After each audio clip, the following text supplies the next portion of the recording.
everyone. Welcome to the Game Grotto. I have a very lovely guest with me today. Who could that be?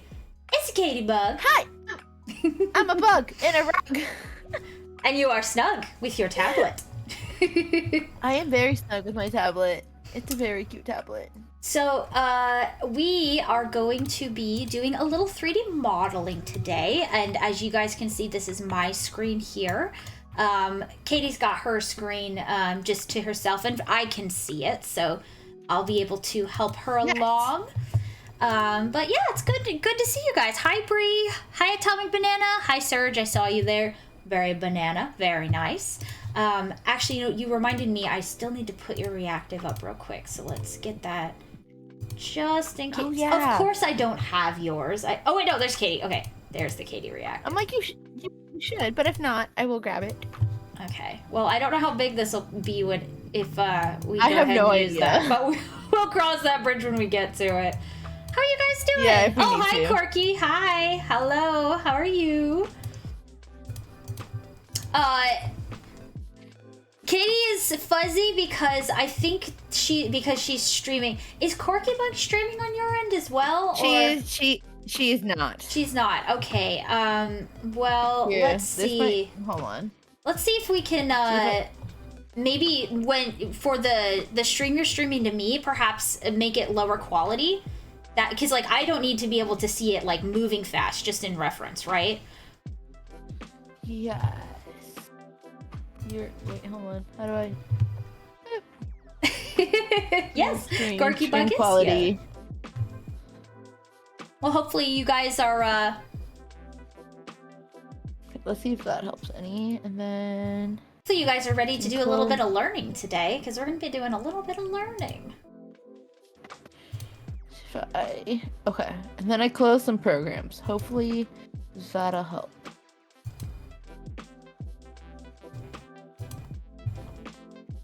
That's okay. You guys are in the ad zone. Well, that's fine because we don't have everything set up anyways. Let's see if that helps your quality a little bit, Katie. Okay, let's see. I also closed a bunch of programs, so hopefully that'll help. I mean, not like programs, but things that run in the background. Okay, so we'll see if that helps a little bit. If not, we can always switch over to your reactive. Exactly. It's cute.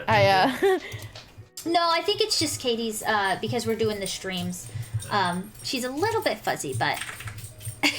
Yes, the dogs just came in. A little fuzzy. Okay, well, let's see. All right. Well, Katie, are you ready to dive into this, or? Let's do it. Okay. Oh, okay. There, your reactive is working. Oh, cool. What do you think? Should we?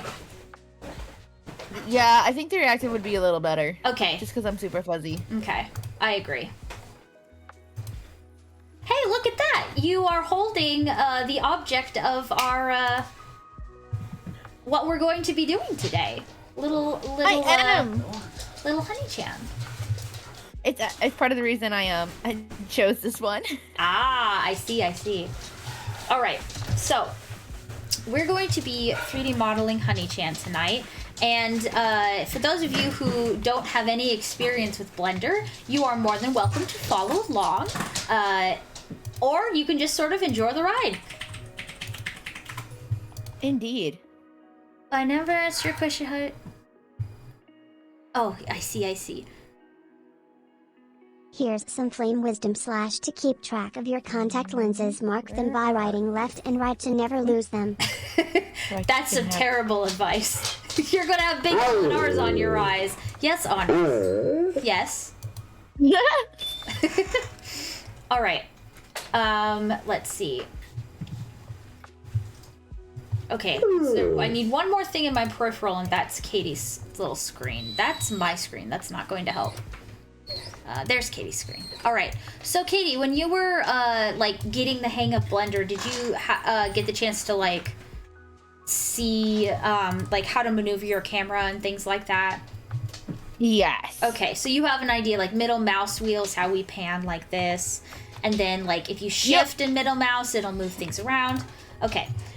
Well, first things first, we need a reference for Honey-chan. Do we have like a... Is it just that little emote that you sent me, or... I have a cutout. I'm trying to find it from... From like your avatar? Not just my avatar. I have a like he's sitting on my bed. Oh, yeah, that'll work. Yeah, that one's a little bit better because it doesn't cut any of them off. Okay. I'm just trying to find it. Where are you? I know you're in here. We need the object of our emulation. But sort of while Katie gets that figured out, I wanted to show you guys...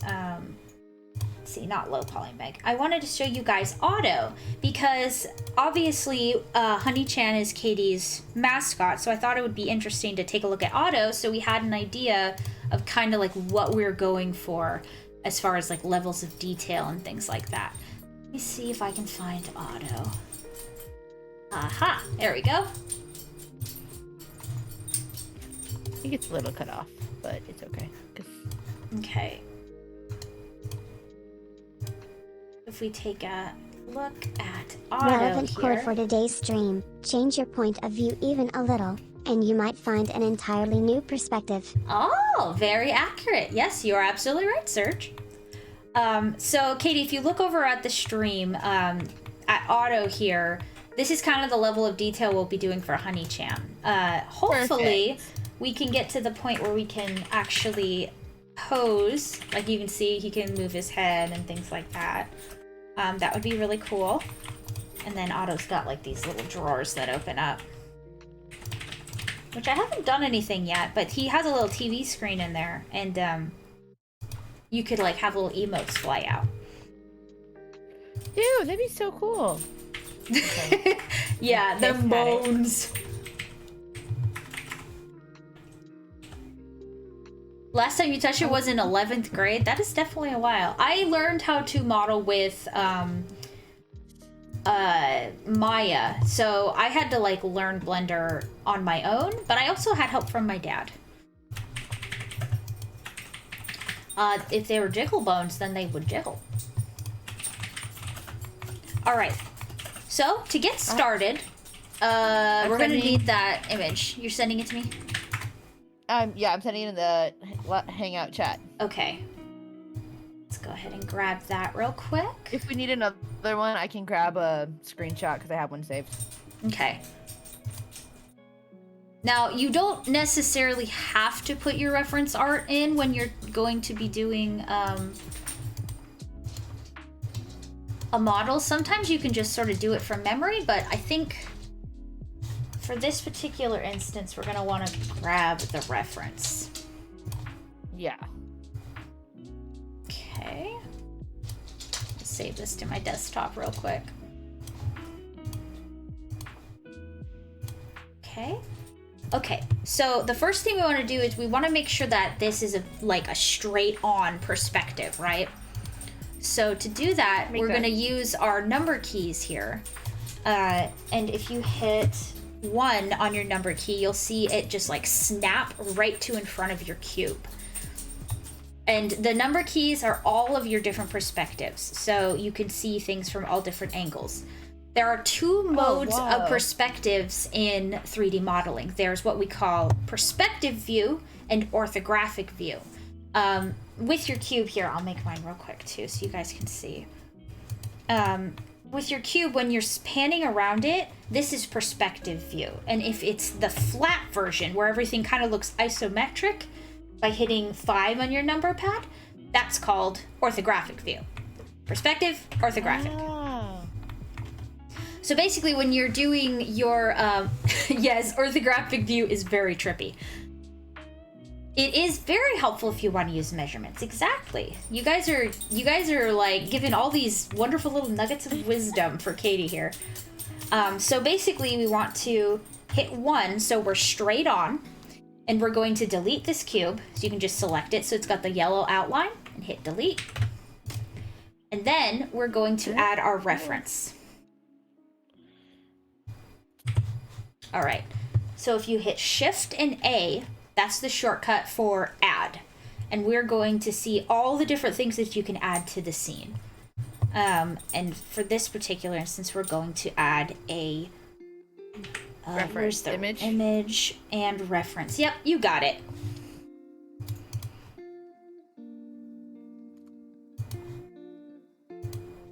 All right, and now we have Honey-chan. Where are you, Honey-chan? It's also a relevant important first step, deleting the default cube. Yes, I saw on Twitter like a really long time ago that was just like how to delete the default cube, and so that it's always that way in your startup. And I was like, why would you want to do that? That's like part of the process is deleting the cube. Hello, Think Tank. Good to see you. Welcome to school, Blender School. Cool. All right, so I noticed right away that it's kind of intersecting right in the middle, and we want it to be a little bit higher. So we'll put like the very bottom of Honey-chan, we want it to be on that red line. So we can use our move tool to just sort of pull it up. Kind of like to the bottom of his belly here. We can also make it a little bit smaller. So the shortcut for scale is S, and you can hold S and it'll kind of have a little, it's very sensitive for some reason. Like as you pull down, it goes really, really fast. So then you can pull it down and sort of get him in the right spot there. There we go. So far, so good. All right, are you ready to start modeling? Let's do it. Okay. So we're gonna hit Shift A, and we're gonna add our very first mesh. And it's going to be a sphere. And I say this a lot to my art students too when I UV sphere? Yes. When I'm starting with them, but obviously when you look at something, just like if you're drawing it, same with 3D modeling, you kind of want to see what shapes do I need to start with and then go from there. So just as if we were drawing this panda, we're going to start with the circles that make it up, right? Make sense? Makes sense. All right, so what we're going to do is we're going to hit tab, and it's going to switch between the two major modeling modes in Blender. You have edit mode and you have object mode. When you want to do all of your adjustments and moving the little dots around, the vertices, you want to be doing that in edit mode. Object mode is more for moving pieces within a scene, not for editing pieces. Does that make sense? Yes. Okay, tell me if I'm going too fast. Oh no, you're good. You're good. Okay. So we're gonna take our sphere here and we're gonna move it so that it's more in the spot where Honey-chan's head should be. And I'm also gonna use S to scale it down. Sort of make it that as tall as his head is. Okay, so because Honey-chan has this like little nose part here, I want to use this point in the topography right here to be the nose part. So what we're gonna do is we're gonna hit 1, so we're straight on, and then hit 3 so that we're to the side. Oh wow. That's that orthographic view we were talking about earlier. And with all the vertices selected, we're gonna hit R for rotate and type in the degrees in which we want to rotate it. So, you know, typical degrees, we've got 90, which is like true to its size, 45, which would be just like a little bit to the angle, and then you've got 180, that would be all the way around. So we want to move it on 90. So you just type 90, and then you click, and voila, it is rotated. Dude. So you can always remember, like, if you have two sides of something you want to be identical, you can remember what you rotated it as, like if it was 90 degrees or 45 degrees or 15 degrees even, and then you can copy that because you know what exact number you rotated it by. Yeah. That's helpful. Atomic banana. My very first thing I ever modeled was Magnemite. True story. That was my first assignment I ever did. I couldn't imagine starting with Zorro as your very first thing. That is like a human as your first thing to model. That sounds crazy to me. Yeah, I mean, my attempt was actually gonna be to make a human first, and I was like, that might be more than I can chew, but I tend to do that. Oh, your first humanoid model. Okay, that makes a lot more sense. So the next thing we want to do is we're going to want to make this sphere as wide as Honey-chan's head. And we only want to scale it on the z-axis. Because right now it's as tall as it needs to be, but it's not as wide as we need to be. So we're going to hit S to scale. And then we're going to hit... I said what? Z? No, I said... X. X, excuse me. So that we just scale it on X to get it to the right size. Using our little reference here. Now, if we had... How do you... Okay, so back up. I can see Katie's real quick. Actually. Yeah, okay, there we go. There you go. So once you hit S, right after you hit S, you're going to hit the X, or sorry, what did we scale on? On the Y axis. So if you hit Y? Yeah, hit Y. And then you pull your guy out. Oh, no, it wasn't Y.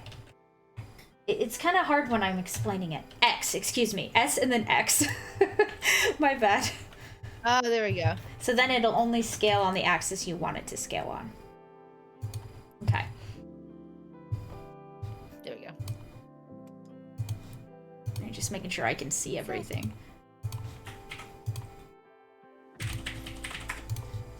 I have a couple layers that I gotta switch between.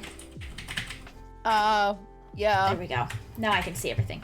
Okay. Learning all the tool hotkeys makes your life so much easier. Yes. I wonder how much muscle memory I have. A good thing that I did, Katie, when I was first starting to learn this program, I took sticky notes and I just stuck all of the shortcuts at the bottom of my monitor because I had a hard time remembering them at first. But then when I was working, I never had trouble because I just looked down at the bottom of my monitor and I had all the shortcuts there.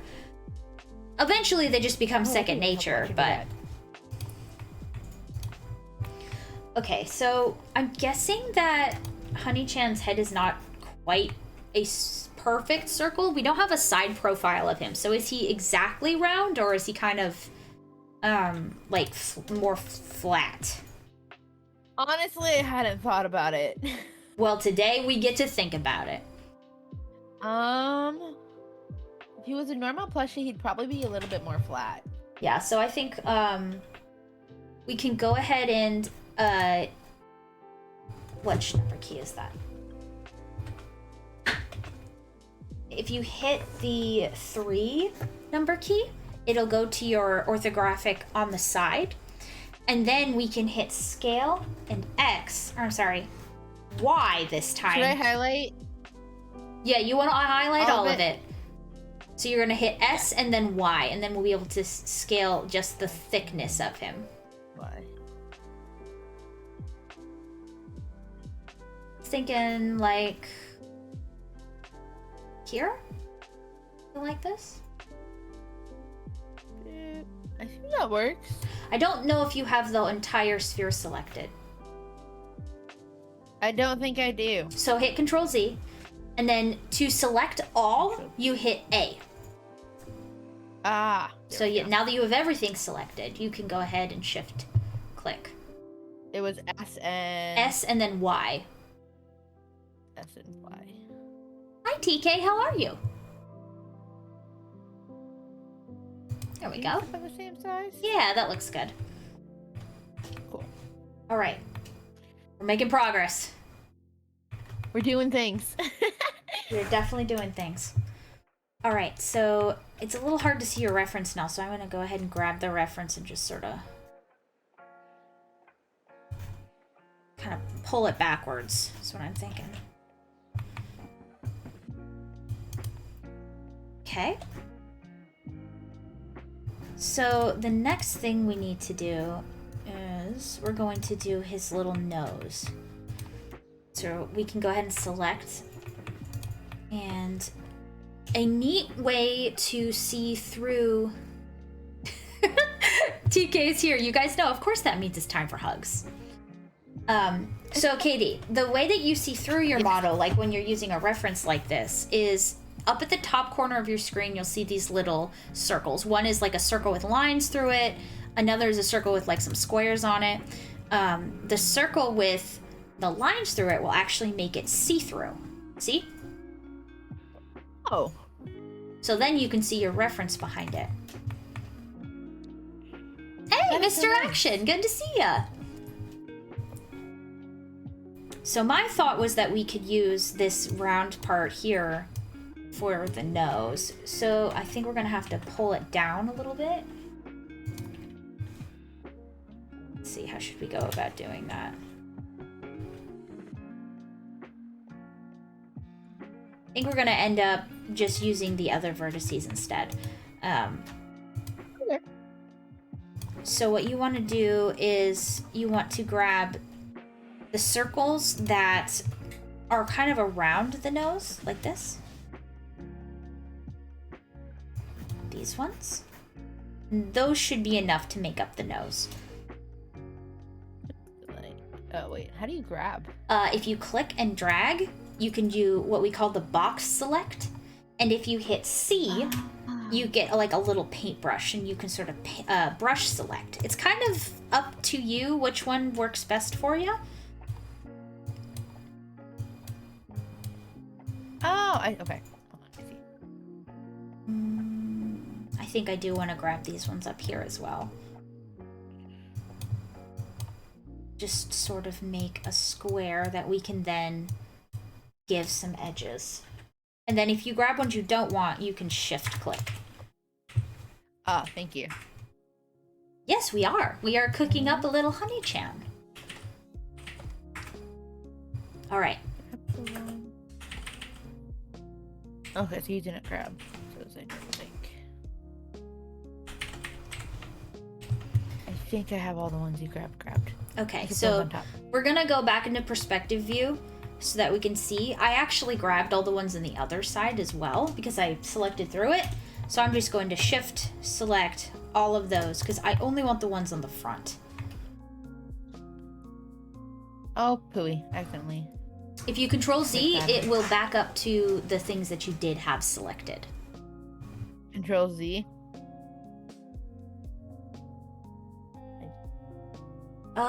Does Blender still have the phantom edge and vertex issues? I'm not really sure what you're referring to, Banana. Are you talking about like when you select a vertex, it can sometimes get an edge too? Or are you talking about like when you delete vertexes and there's like random edges floating? Because I do remember that happening a little bit, but it's just one of those things where you could keep switching between edge and face and vertex and you kind of find what you're missing.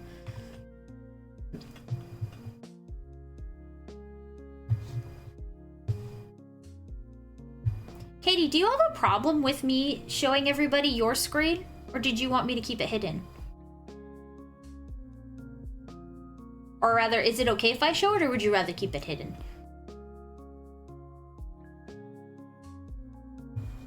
Uh-oh. I think I lost Katie.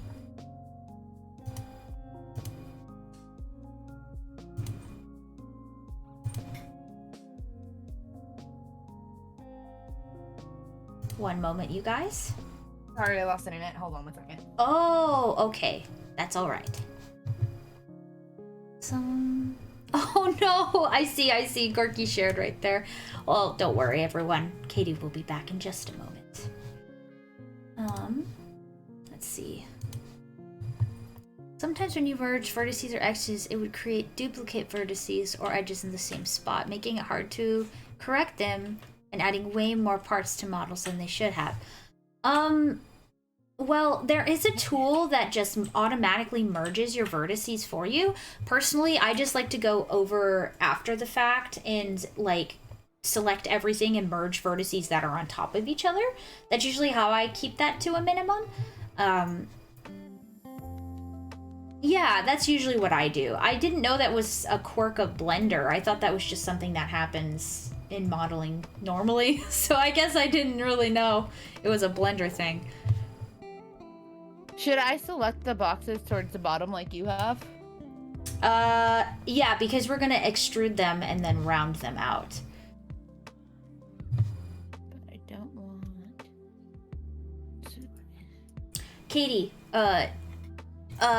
is it okay if I share your screen with the chat, or would you like me to keep it private? No, that's totally fine. Okay, well, I'm gonna share it so that everybody can see both of our screens, because I think that'd be cool. Okay. Okay. How do I get out of the, brushing tool that... Hits, let's see. Was it C? Right click and you'll actually leave the tool.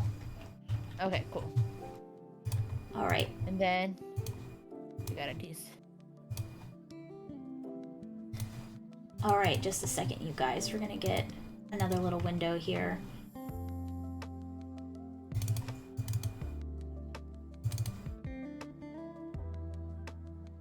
You select all the ones on that side. There we go.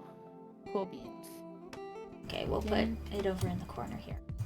I got them all. Yeah. Pretty sure I got them all. No, I have an extender that I need to fix, and I keep forgetting to unplug it, and it switched to the extender without me telling it to, which means I lost Wi-Fi, and I was like, oh no. That's funny. I mean, it happens. Yeah, I was just like, oh, what Oh, happened? I need you to share your screen with me. Oh, yeah, duh. 'Cause I lost connection. Oh, you know what'll help? If I close this one. I don't need that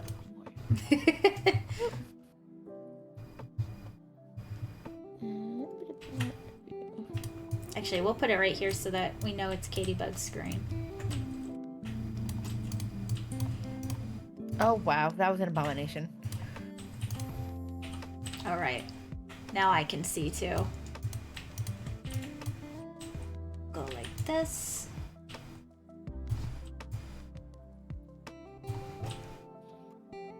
Oh, did you select all the way up through the middle sphere?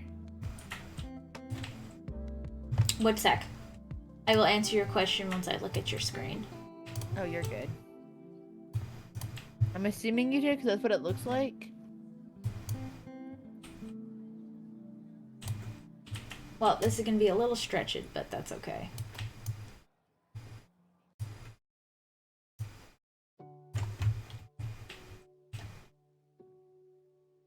There we go. Now we can see Katie's screen too. And I'll just have to move auto over a little bit. Okay. So which ones did I select? So, it's like a 2DS. Yeah, I guess a little bit. Okay. Oh, yeah, I can totally see why they would say that. Oh, and then I moved the window, so you guys... Here's some more wisdom. The best way to spread your peanut butter for your toast is to use a rolling pin. A rolling pin? I don't think that would work very well, Flame. I think these wisdoms you keep giving us are just memes. What do you guys think, agree. chat? Okay. All right, so go ahead and go into your orthographic view there, Katie. That way we can see. This one? No, the one. So hit 3 on your number pad. You mean this one? Yes, and now hit 1. Okay. And then go into your wireframe mode, this one at the top here, so that we can see through. This one. Oh, wait. Right click to go out of your brush. There you go. Okay. So we've got the top 2 here, and then it goes down and there's 2 more, and then the 2 out the side. Okay, so and then top.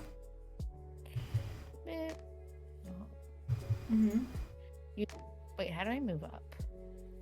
Remember, you hold your mouse wheel and then you can shift click.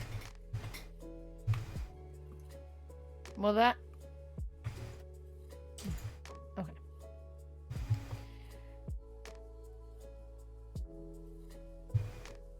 So it is the top two then. Like you have these little two up here.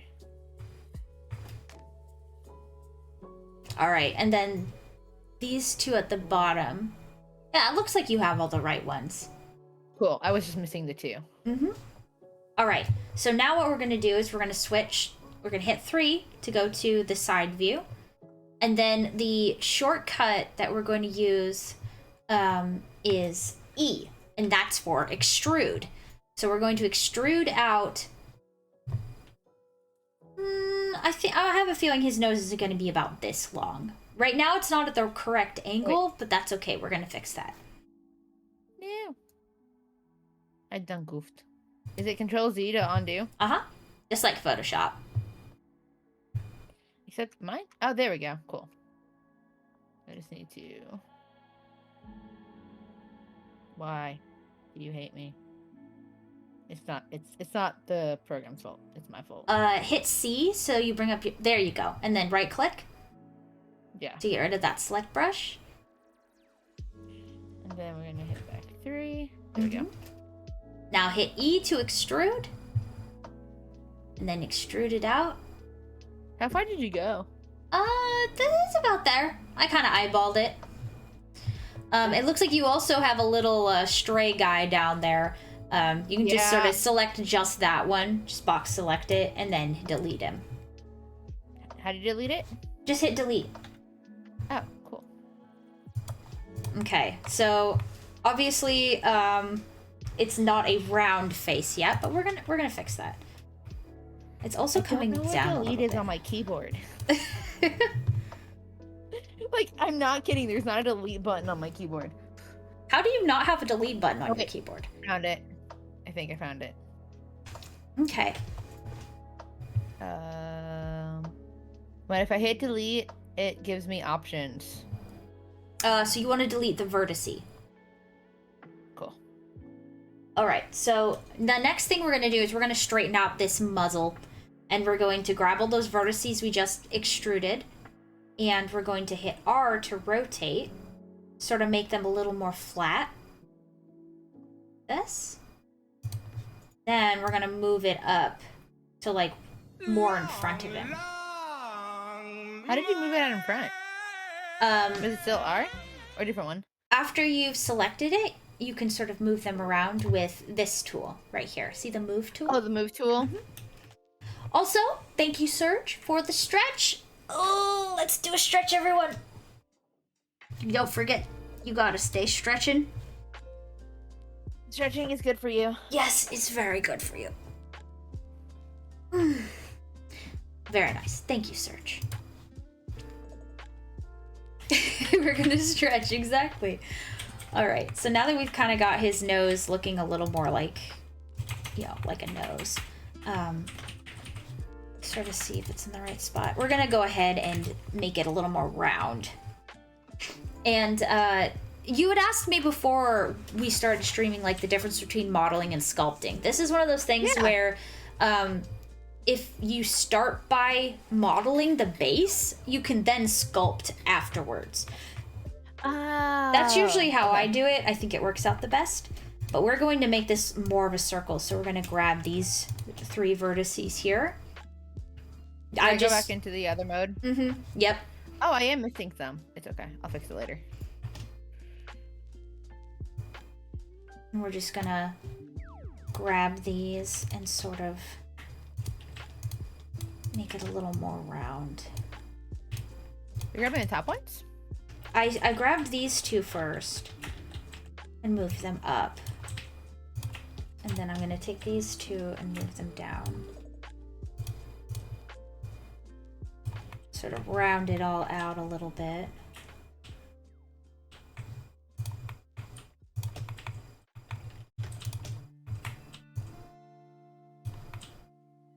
Okay.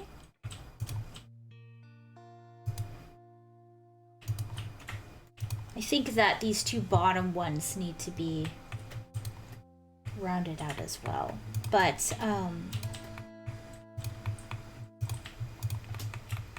So Katie, on yours, it looks like you missed that whole section. So what I want you to do is I want you to switch over to the face tool. So there's a little dot, and then there's a little line, and then there's a little face. So these are the 3 different types of, I want to say like attributes that make up a mesh. There's the dots that connect everything with the lines, and then the 4 dots and lines that connect everything makes a face. So those are the 3 like parts to make up a model. Where's the tool at? At the top left here. Oh, like these little guys up here? Mm-hmm. So you see the vertice, the line, or I guess it's vertex, edge, and face, or what they're called. Okay. So you're gonna grab the face that you missed. I guess it's this one on yours. Yep. And you're going to sort of go back to the horizontal view here and extrude it out so that it meets the other ones. Is this supposed to grab? I guess it doesn't matter. It'll look fine. This is just different. Oh, and then I'm gonna have to, because we bent it. Mm-hmm. Oh, so what I want you to do is go back to your vertex tool. The little dot. You want one. me to keep that pulled out? Mm-hmm. And then up at the top here, there's this little magnet. Right? You see it? Mm-hmm. You're gonna hit that magnet, and you're gonna use the little drop down, and you're gonna say vertex. So what that is the snapping tool. Basically, you will snap vertices together, and they'll just go right on top of each other. So you can actually take those vertices and snap them. With the magnet tool? Uh-huh. So go ahead and you do snap to vertex. You select that one. Oh, the drop down, the little one with the arrow. Yep. This one? Yep. So not right now it's on increment. You want it to be on vertex. Yep. And now click over here, and then you can take that vertex, and it'll like add like a little circle and just snap right to the one that needs to go to. Do I need to pull it out? Yeah. You want to make it. Oh, hold on. So you got to use this tool. You're on the face tool right now. Oh, do I want to be on the vertex? Yep. Okay.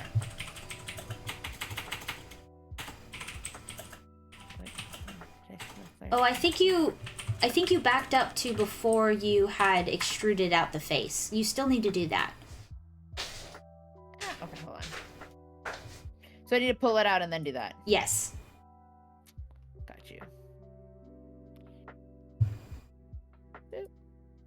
Wait, nope.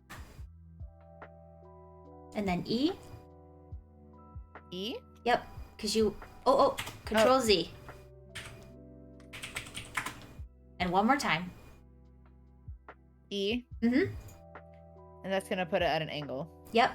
But that's okay, because you're gonna move the vertices with the snapping tool. And then magnet. Mm-hmm. Switch to vertex mode. Yep. So spin your camera so you can see what you're doing. Don't forget, you just hold the middle mouse and then you can swirl around it. Yeah, should I pull it up? Yeah, that's a good idea. Get it a little bit closer. Not that much closer. No. Your snapping tool is grabbing the all of the pieces, so you might need to turn it off to sort of get it to the right spot. Yeah. I am Mr. Action, and you guys are welcome to follow along if you would like. Okay, so now turn your snapping tool back on, and then you can drag those suckers right up next to the other ones. Little dots. Mm-hmm.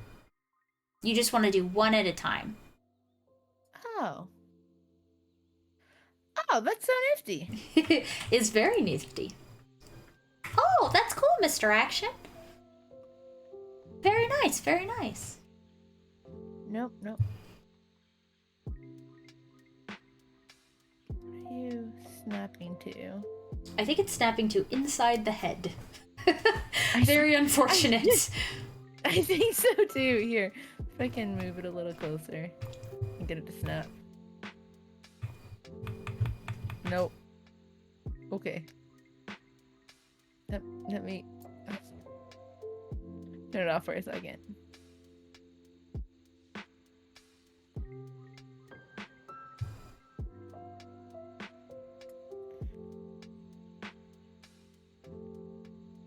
There you go. Ah! No, I don't want that. Need to move it. Oh, just. Oh wait, let me turn off snapping tool.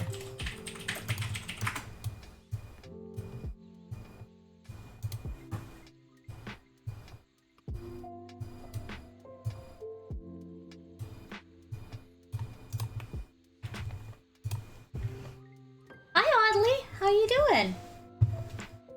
We are doing a little bit of a 3D modeling for beginners with Katybug tonight.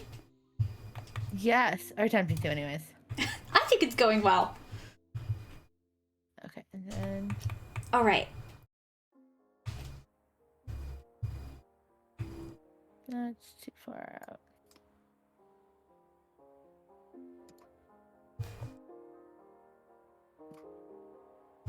Ooh, my hands are really cold tonight. Oh, weird. Oof. I was so warm and then I got cold real fast. As a slime you know does. what? That's even enough for me. I think so.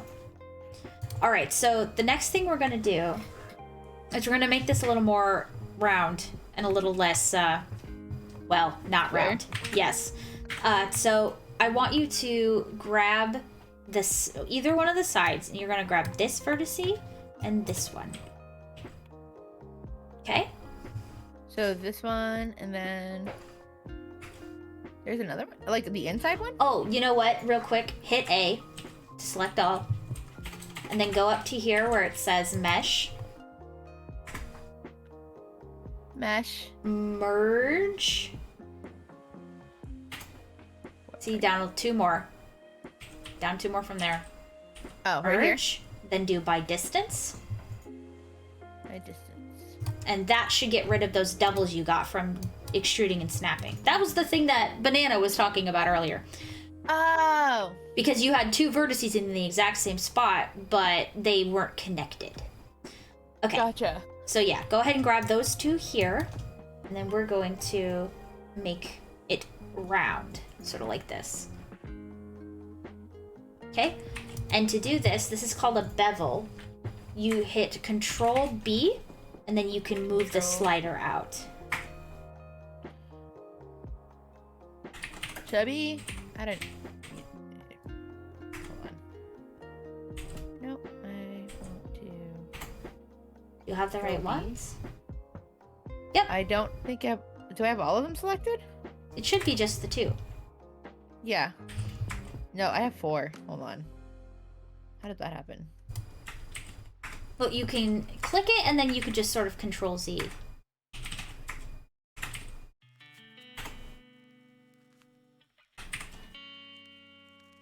it this one and that one? Mm-hmm. And then Control B, right? B? Yeah, Control B. And you can just sort of fill the gap. Okay, that's not moving it.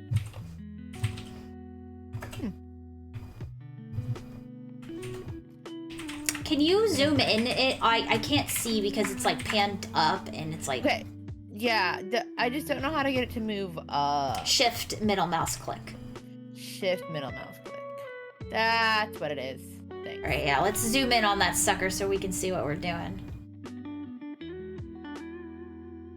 Okay. So it's That one? Yep. and that one. Yep. No. It's the two in the crack. This one, deep in the crack. That's the one. Yeah, is that not the one that I have? It is. It was just a little hard for me to see. I can zoom in more if need be. Yeah, okay. And then Control B. Oh, hi, Skyward Wolf. Hey, Wolf!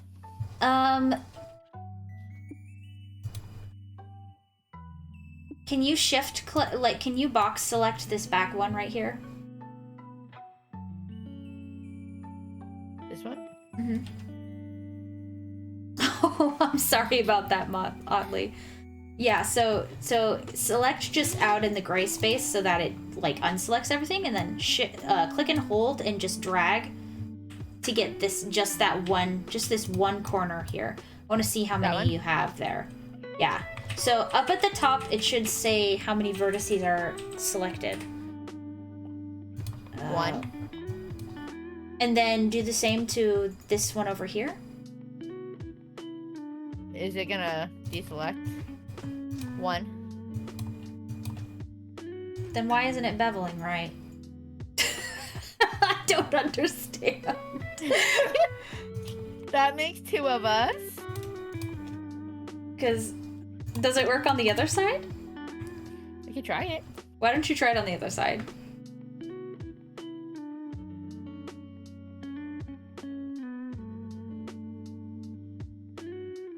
We are working in Blender. We're making Honey-chan. What's on the other side? I think it's because of how you extruded it. It kind of got all wonky. Yeah. So you can see how beveling works on the one side. You basically click the inside, those 2 points on the inside, and then you control B. If you move on the scroll wheel, you'll actually add like subdivisions. We don't want that. We just want one big chunk. So scroll down on your scroll wheel, because I think you added a... Oh, Control Z, because yeah, I think you have to do it while you're doing the bevel. Okay, so Control B, and then scroll down. No. The way that you add to make it rounder is you just move your mouse. You don't do anything with your scroll wheel. I'm not using my scroll wheel. I'm just moving my mouse. Ow. Hold on. Control Z. Oh. Crap. Hold on.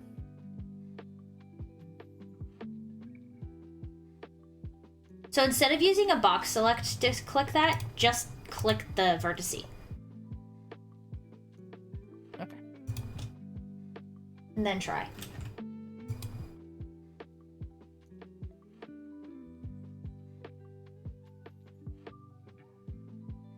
Oh, I'm not sure why they would say that, oddly. Blender is a great tool to start. I mean, this is Katie's first getting into it as well, so I don't know. If you want to try to catch up and join us, this is a very beginner-friendly exercise.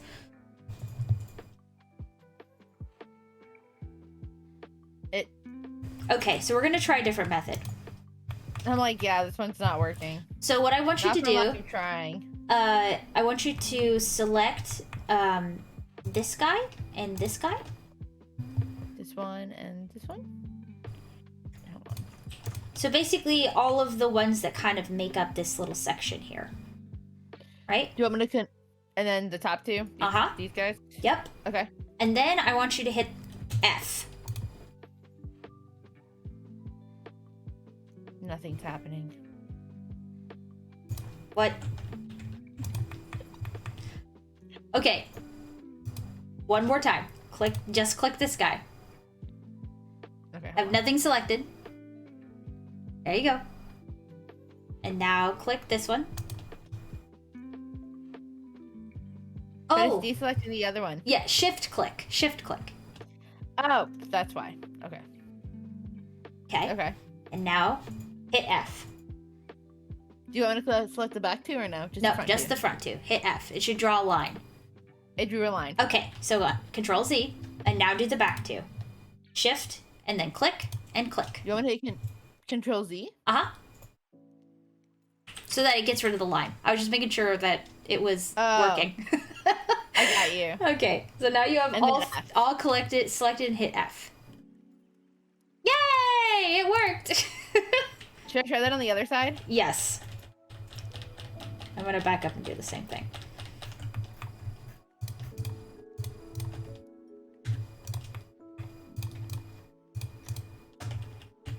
Oh, it works on the other side too. It's a little wonky though.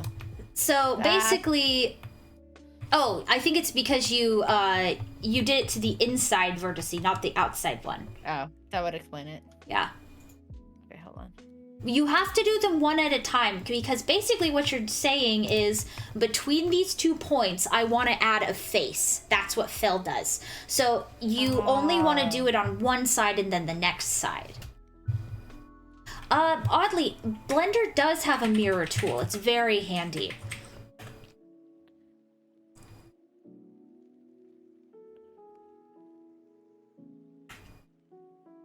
All right, so you got both the corners, right? Yeah, do I need to get the Yep, back you gotta get corner? that guy too. No, free. Wait, hold on. Deselect. It's this One, this one, this 3, one, that 4, one. fill. There we go. And we're gonna do the same thing for the front here too. See these open triangles? Shift click, fill, and fill. There we go. It looks a lot more round now. Little Honey-chan's round little mouth is really starting to come together now. There we go. All right, so I think if I look at it, one of the things we want to do is we want to grab all these vertices here and move them down, because if we look at our reference, it's like a lot higher than it should be. So switch to your wireframe mode up at the top here and hit 1 so you're in orthographic straight on, and then you shift and middle mouse button to zoom and pan right to these guys right here. These little ones up here? Mm-hmm. Make sure you hit 1 so that it's orthographic. I did. Okay. So we're gonna zoom in and we're gonna select these 4. Well, 1, 2, 3, 4, 5, 6. 1, 2, 3, 4. Oh, front and back? Yep. And then we're gonna pull them down. Actually, I think that... Oops. We don't want the ones in the back. We kind of need to get rid of those. So, Katie, see what happened when we selected those? If you look on my screen. It selected the ones behind them, too. So, just shift... click those ones away. And then go back to where we were.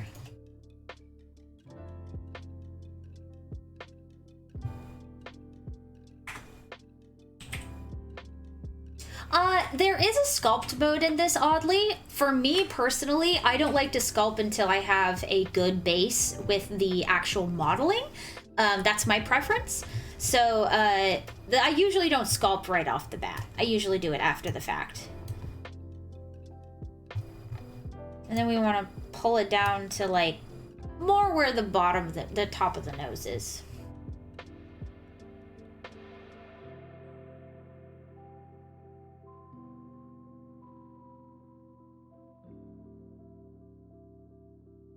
Oh, okay. I think what?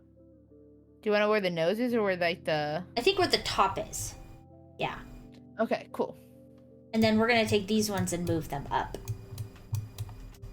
See which ones I selected? These guys right down here, right? Mm-hmm. Wait, hold on. I should deselect the other ones though. Oh, I see what you mean, Modley. We could have done it that way. That's true. I don't know.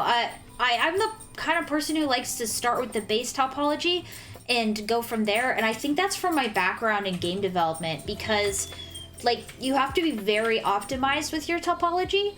And so I try to take one thing and go from there instead of taking multiple things and make them smush together, because it ends up being a lot more vertices than you need.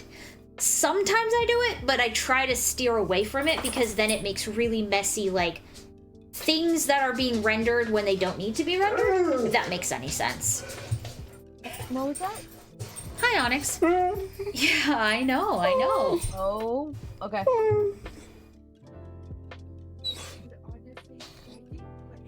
I know what you mean. I'm done streaming.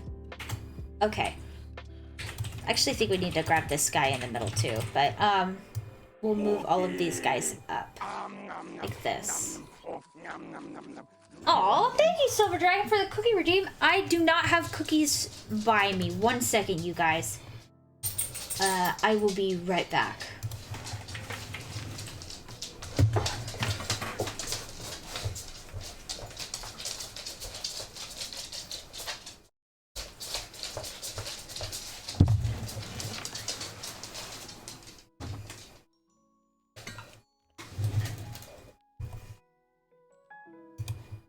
Oh, why am I so huge?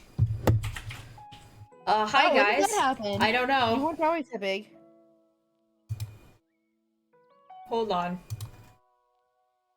There we go. I don't know what that was about. I've been stretched out to be huge.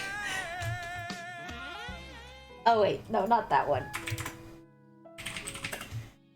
There we go. Thank you, Oddly, for the stretch.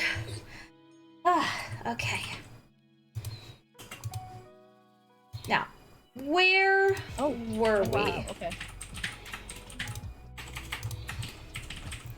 He really did ask nicely, Silver Dragon. Good boy.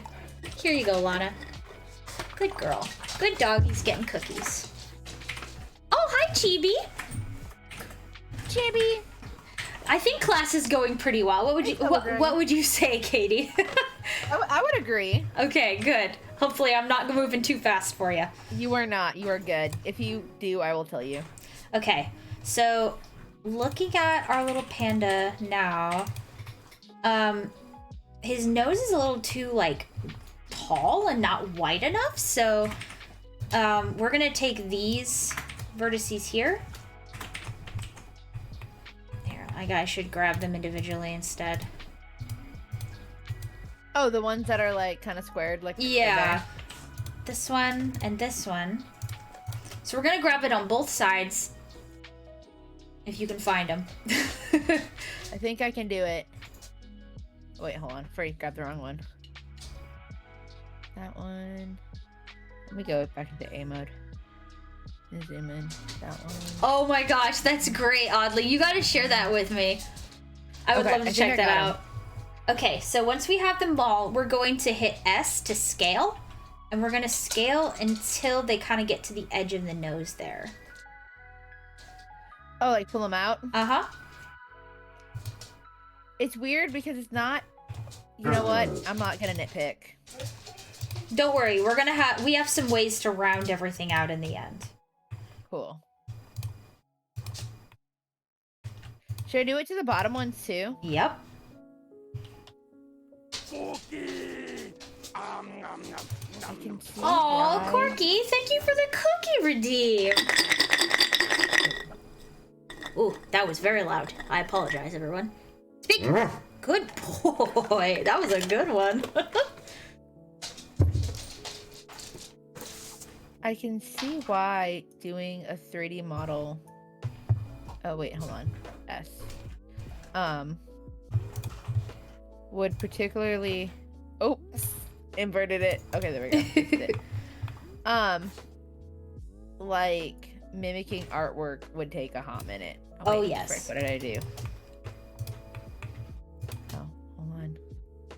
What did I do? Switch to your, like, solid mode instead of the see-through mode. Oh, whoa, what? Oh, wait, never mind.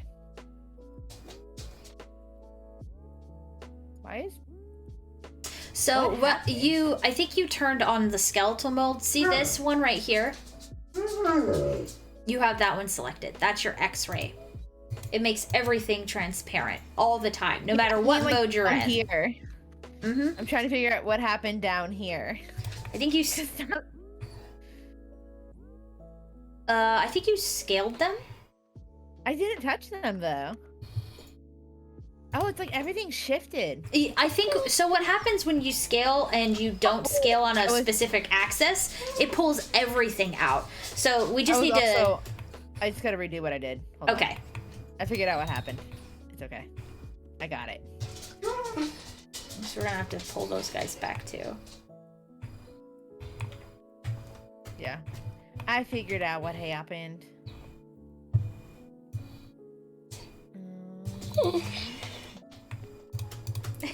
Welcome back, Atomic Banana.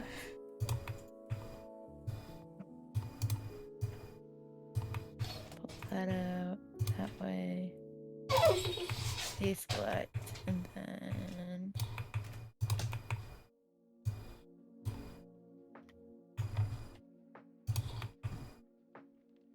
these guys. Close them out.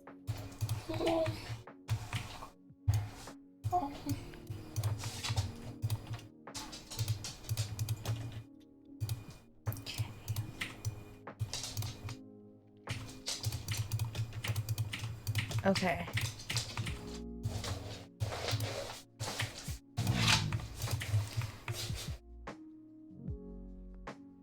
Nowadays I do, oddly. I used to use, like I said, I used to use Maya, but I do use Blender for all of my 3D stuff now. Oh, I think I did that wrong. With Considering it's pointy. Katie, hit this button right here. It's hard for me to see. See this one? The one that's called toggle X-ray. Yeah. Yeah, okay, hold on. You know what? That would have helped me. Hold on, I'm gonna just I also use Vroid Studio a lot to do like anime style bases and things like that, and then I'll take the Vroid models into Blender, and then of course I use Unity. Okay, so we need to grab Atomic Banana. Blender is a free open source program, whereas Maya you have to pay to have a subscription to Autodesk.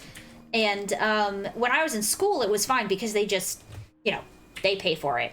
But when I started working freelance and when I started working for Game Grotto, I didn't really want to have to pay for it because it's very expensive. And actually, my dad is the one who introduced me to Blender. And he was like, here, try this out. It's like Maya. You'll like it. And so I was like, oh, there you go. It wasn't too bad. I was gonna learn Maya the first time in animation school before I dropped out. It's just like... I mean, Maya's a great program. It's just that I already pay for Adobe Suite, and I am happy with that, and I don't not want to. I like Adobe's products. I use them a lot. I use the entire Creative Cloud Suite. So it's like, I already have to pay for one thing, and then, all these other things. It just adds up. So when I grab, maybe because I'm just not grabbing the right ones, but when I grab like these four and these four, and I pull out, they get pointy. So I want you to grab these ones. I know I already moved them, but... Okay, so... Yep, that one. One? Yep, that one. And the one in the back. And that one. Mm-hmm. And then on the other side, too. Okay, hold on. Nope, let go. All right, now just pull them up, so Z. Z? Well, you can just use the blue arrow. You can pull them up. Now I want you to hit S, and then X, and then sort of round it out a little bit. Yeah, there you go. Like that? Mm-hmm. And then after you're done with that, do the next two lower. So, yes. So that one and then the one in the back as well. But just select them. You don't want to select all of them. Oh yeah, that was an accident. Dragon. It is. You guys are not even prepared for the awesome stuff that Katie's gonna do when she knows how to model. I'm not. You're not even prepared.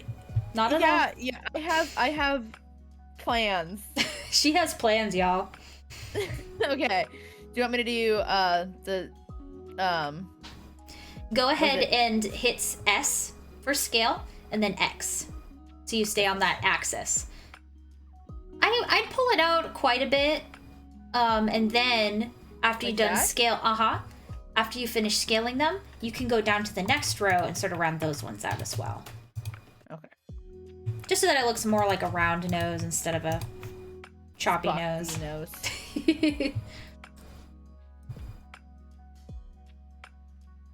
Well, that's definitely a great, a great little tool to learn for low poly stuff. You know what, oddly, I haven't played around with low poly stuff at all. When I model, it's usually low poly, but it's not low poly made to look low poly.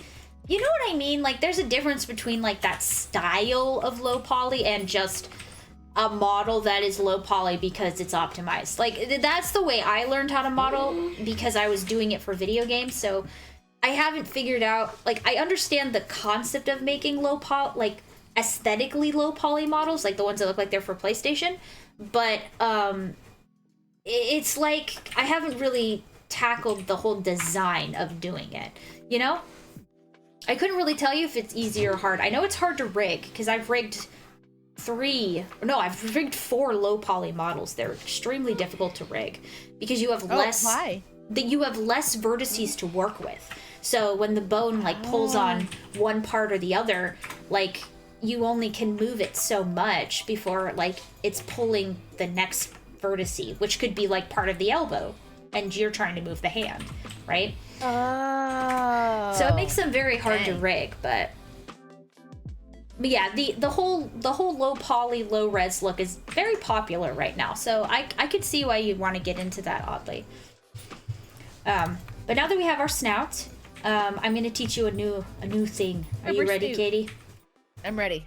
I want you to hit just grab one of the vertices on the edge here. Just like any of them. Okay. And then you hit Control R, and there's going to be like a little line that appears. And we want to do it just over the snoot here. And click twice. We basically would just want to add a little extra geometry. Control R, and you want it just over the top of it, yeah. It'll be easier for you if you turn your camera. That's what it's gonna be like. I bet you it'll help. Control R. Like that? Mm-hmm. And then you can grab another one and sort of try to do it on the bottom as well. If it'll let you. I don't know if it will. Yeah. Like down here? Or like down here? I think just the top should be okay, actually. Okay. Cool. Okay, so now that we've got our rounded snoot, I'm going to do, we're going to do what the chat suggested. We're going to add a new little piece of topography for his nose. Am I doing anything with this line? Like pulling it or moving it at all? Nope, we just added it so that there's a little more for when we do the smoothing. It'll have an extra little piece of geometry to grab. Oh, got you. Okay.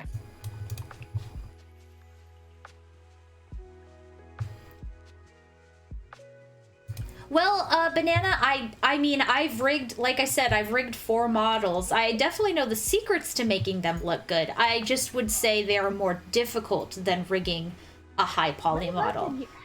Okay. Stranger things have happened? So Katie, the next thing we're gonna do is we're going to add a new shape, basically, for his nose. So we're gonna go into orthographic mode where we're straight on and turn on our see-through so we can see for our reference. And then we're gonna hit Shift A and add another sphere. Okay. So it's much bigger than we need it to be. So let's go ahead and scale it down. Was it S? Yeah. Uh-huh. And then we can sort of drag it up where the nose is.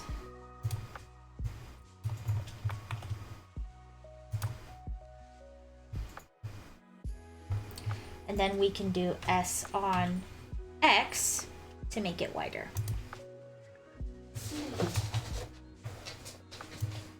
There we go.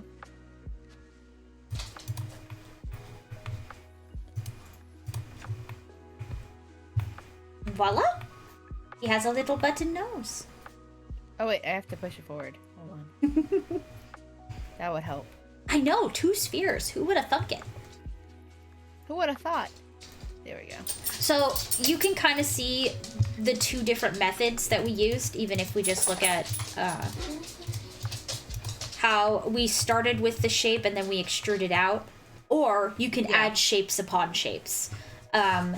You can kind of see that like there's a lot of vertices here for it being just a small shape. So there's other ways that we could do that. Like I'll just back this up real quick to show. Another way we could do this so that it was a little low poly. Don't copy this. You keep yours. But okay. Another way we could do this if we wanted to make it with lower poly basically is I started with the square. And I'm gonna go ahead and make it about the same size, right? And then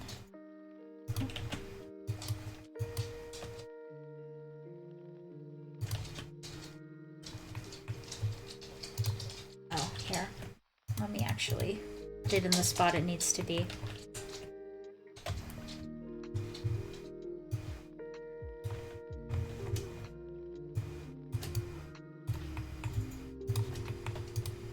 And then I'm going to add some more cuts in this and make it round.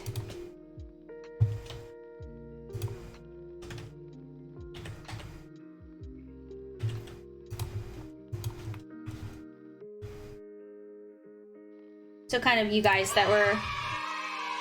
Oh, Salt! Salt, thank you for the sub! Good evening to you as well! Thank you so much for the sub. So you can kind of see, I was able to make a shape based off of the square here. Without like, you know, making that circle that has all of that extra geometry on it. Let me grab all these pieces real quick.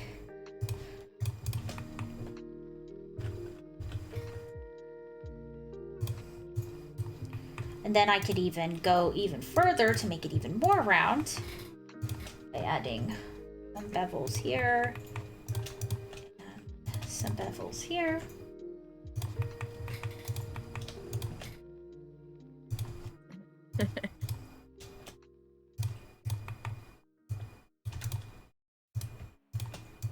And I'll leave it at that.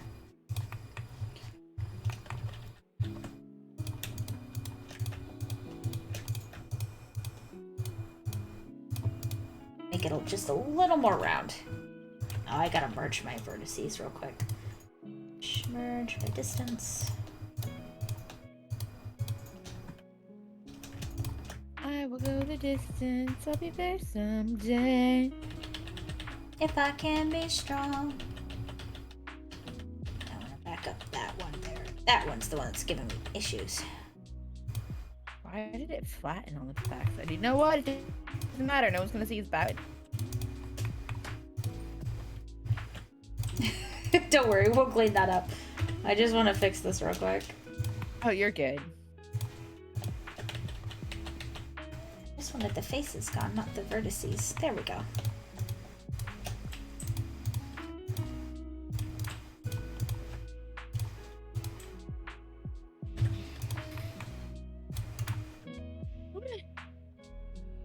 PK.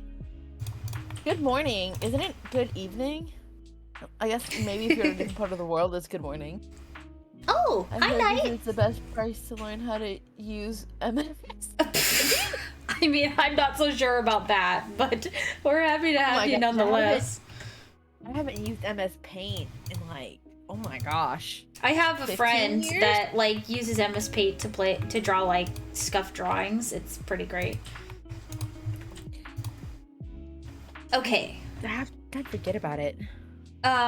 So I think the next thing we're gonna do is we're gonna do his ears. So why don't you use that same method of creating a sphere to make 2 ears on each side? I can do that once I draw my eyeball at least. Wait. How do you do it? It's Shift A. A? Mm-hmm. Shift A. I was like, it was A something. Shift A. Sphere.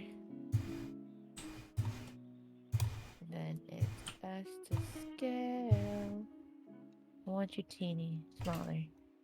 And then these are ears, so they're definitely they're gonna need to be like skinny. Yeah.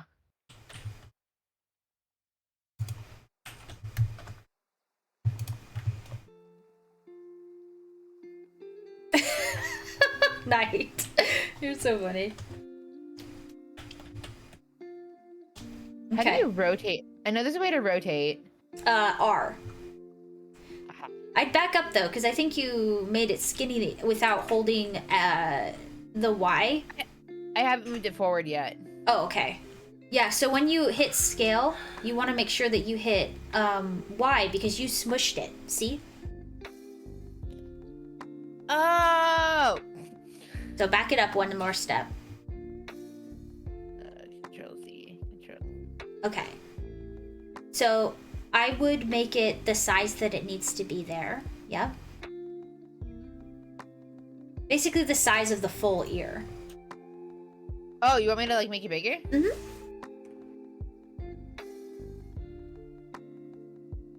Or like that? Like, I would change your Oh. perspective so that you can see straight on. Yeah.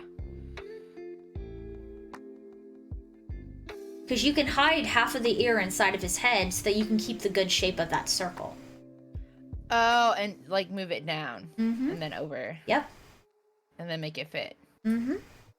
Is there a way to just, you know what? I can just make another No, sphere. that's perfect. Do that. And now go to your side view with 3. And now hit scale and Y. So S and then Y. S and Y. And make it skinny? Mm-hmm. Flat like an ear.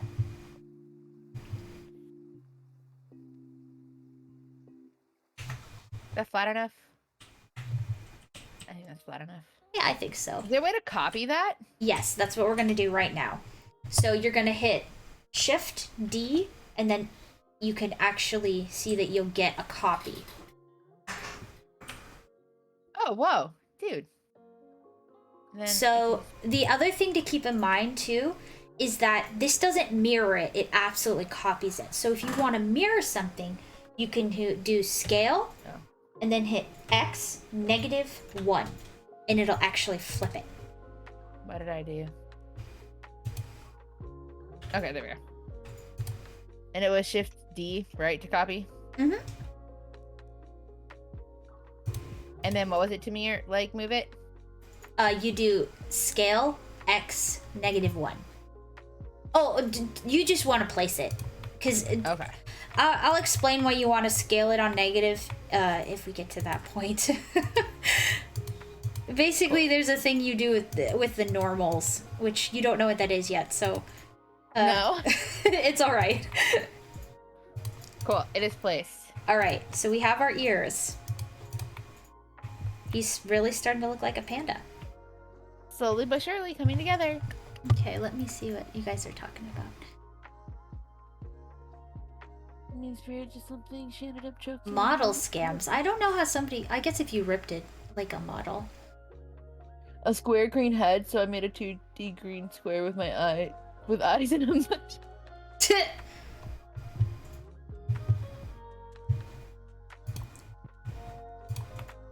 Okay, so we've got the ear done. And for the... So, Katie, is that black part his eye and then the white is the shine? Yes. Okay. Oh, Melody! Hello, Melody! Hey, Melody. Hi, guys! Hello, Raiders! Let me do a little shout out real quick.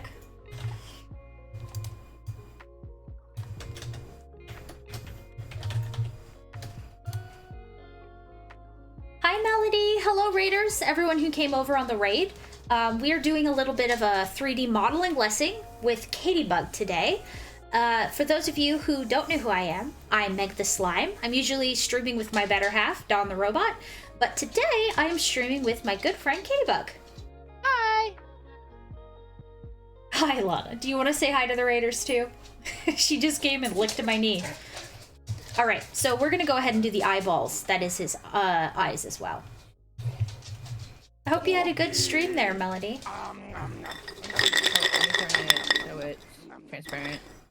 There you go, Onyx. Are we using spheres again? Yep, we're gonna use spheres again. Lana, try again. There you go.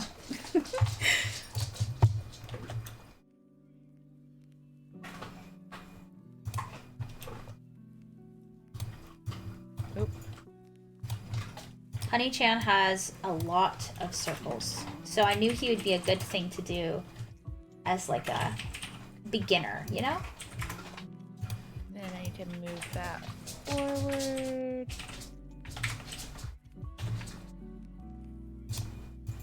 Yeah, makes it easy.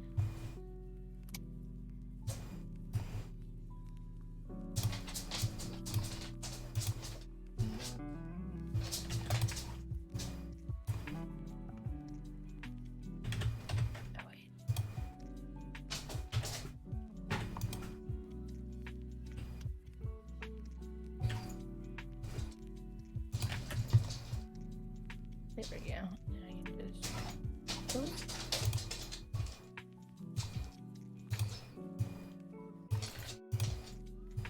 Oh, Okay. no, cancel. Oh, you guys were drawing tonight. Very nice. You hear feet tapping, you redeem cookie. That's a good policy, Salt.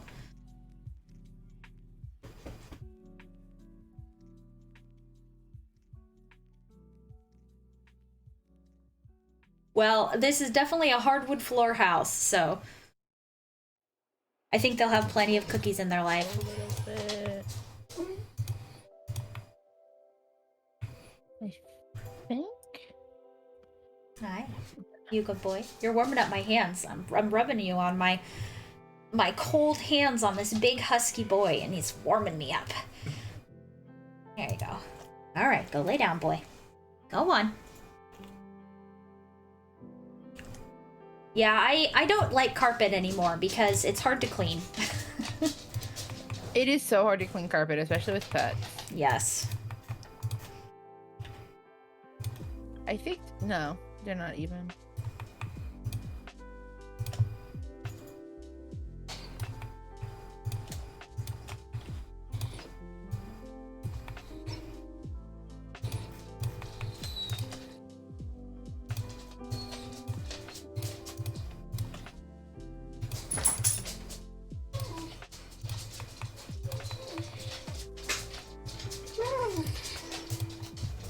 Lay down, boy. I'm sure you already answered it, but is there a way to make sure they're like even? Oh, should I flatten the eyes? Yes. That was Y-S-Y, right? Yep, scale on the y-axis is basically what you're doing. Cool. Open up the other side. Okay, how do I just select?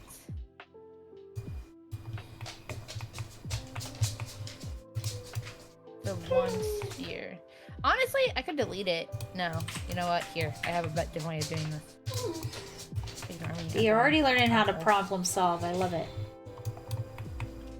It'll take me a little bit longer, but honestly, it's worth it. To just go back and redo this part. Wait, hold on. Okay. Then this one. Flatten it up. Yeah, you guys got the right idea. I've always been the kind of person who will just get a new rug. It's a lot easier than replacing all the carpets. But that's just my policy.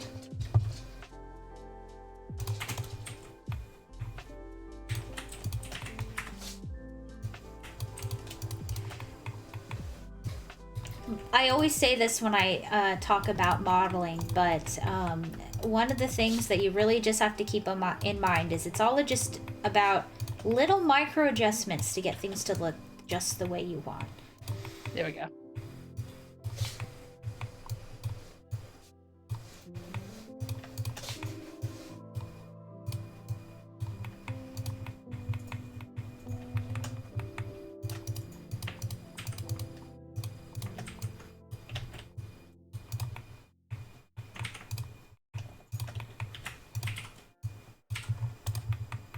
Hey, look, he has eyes and a nose. I know, he's starting to look like a bear now.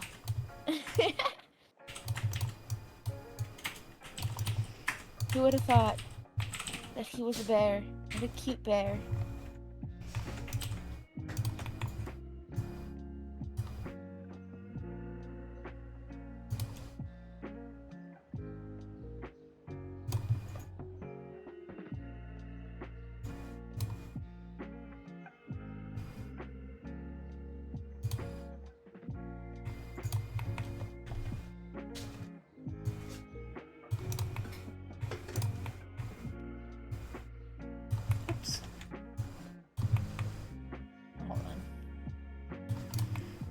so we have a head and we have a nose. We have some ears. So I think that one of the things you may have noticed while we've been working, oh, Alistair, nice to meet you. I am a, I'm a professional modeler, but this is Katie Bug's very first time modeling. Hey Flame, what's the weather today?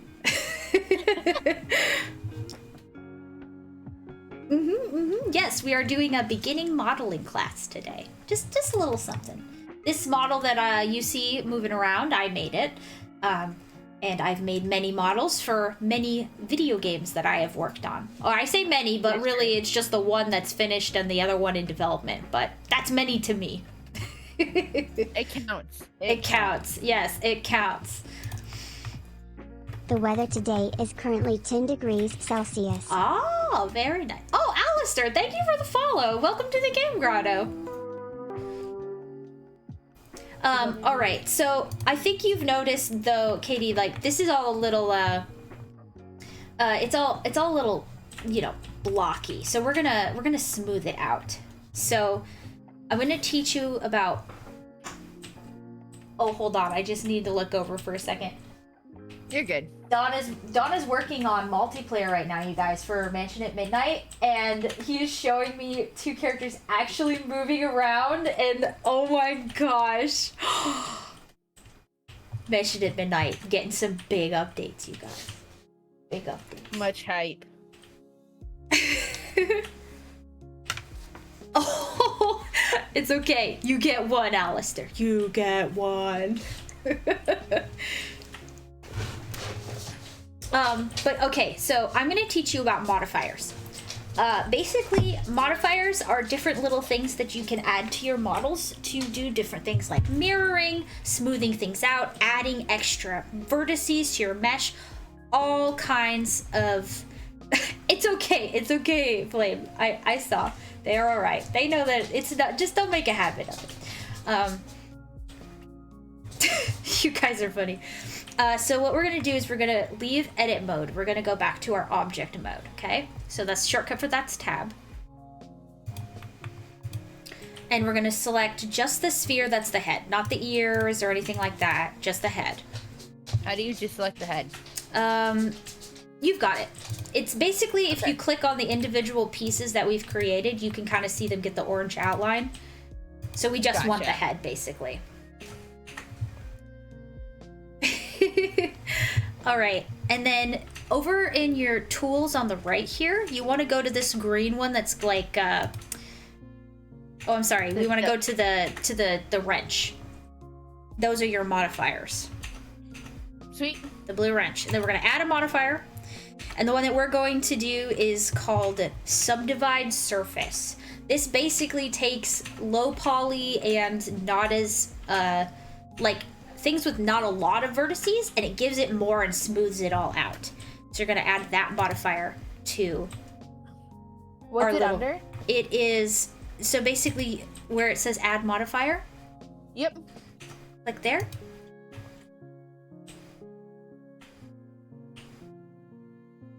Subdivision surface? Yes. I think I have an older version of Blender because... Oh, this is that funky thing that happened with yours. Okay. Yeah, because of the weird thing. So you know what? We're gonna fix that. Meg. Yes. I hate to go, but Quirky Bug has asked me to wrap up. You can keep streaming. Oh. Okay. It's not your fault. Well.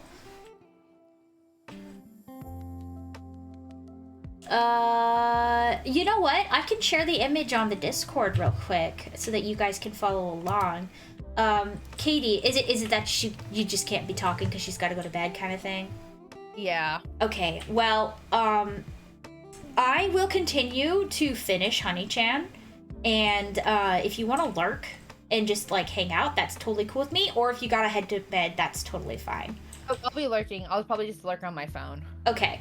All right, everybody. I'm sorry. No, that's totally okay. I understand she's got to wake up early. So, kind of looks like Honey-chan has a big strand of hair. Everybody say goodbye to Katie, and I'm going to shout out Katie so you guys know where to find her. Thank you.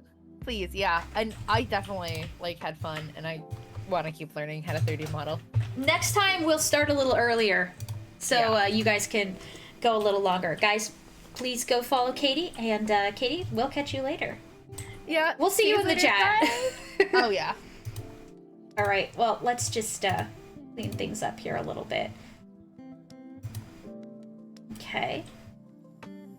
Since Katie has to go get some rest, or Corky does, we'll just do that, and we can go. We're gonna go double time, you guys. That way we can get it finished. Okay. I will add it to the Discord real quick. The image. I'm gonna put it right in general. Anybody who is following along. Right there, boom. We've got the panda. So now that we've added the modifier, we're gonna go start at 7 a.m. sharp. Maybe next time. All right. So we're gonna go ahead and do a little smoothing out. And to do so, we're gonna actually apply that modifier and go into sculpting here and sort of smooth out all the like extra stuff that I did with the vertices. Something very important to turn on when you start sculpting is your mirror, because then it won't just do it on one side, it actually does it on both sides. Pure ads are why are they disabled? Oh, okay, no, that's good. That's what I wanted. Okay.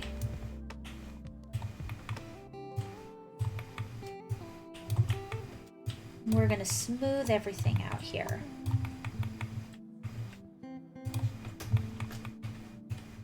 Sometimes at this point I actually like to use my tablet pen, since this is like the more drawing side when you're doing sculpting. But I think it's very important to have a good concept of the fundamentals first before you go into sculpting, because it's very easy to like just go right into sculpting and make really high and poorly optimized models, which granted, you can make beautiful models this way, but if you're going to use those models for something, it can get really messy because you're using them and they're really like high poly and poorly optimized. That's how you get things like Five Nights at Freddy's Security Breach, how it doesn't work because a lot of the models aren't optimized. So it's good to go into sculpting after you have a good grasp on those kinds of things. Oh, well, have fun, Night. Thank you again for popping in, and I hope you have a good rest as well. Right, the nose is a little bit weird, but we're gonna go with that. Okay.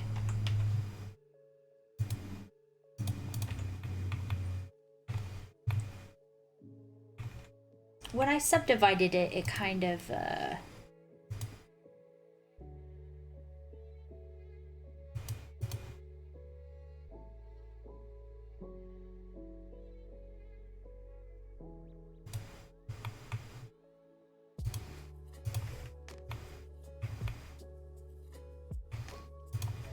I don't know what it is about that one part of the nose that is just like really wonky. See if I can fix it.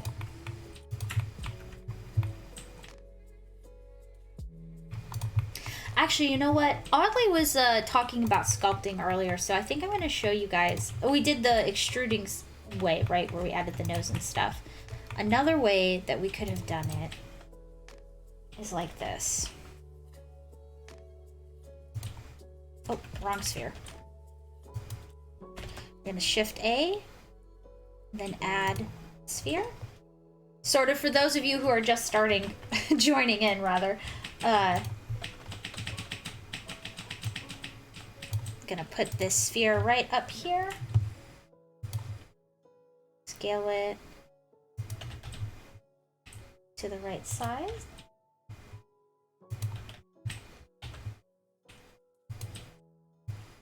Basically what we had before, right?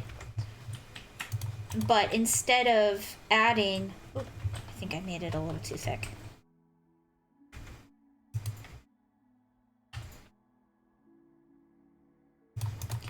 Instead of adding the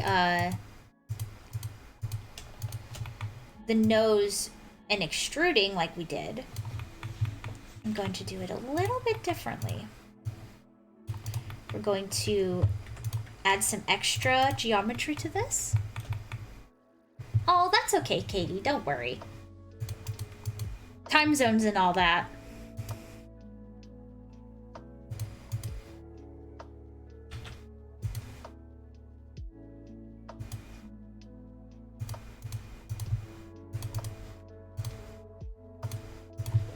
Oh, that's too many. Okay, let's just subdivide one extra time. Basically, we just want to add a little more geometry so when we're pulling things around in Sculpt, it's already got some more vertices to work with. So now we can go into sculpting. And let's see. All right, Katie, this is one of the other ways we could have done things. It's right here on the nose. Could add this bulbous orb.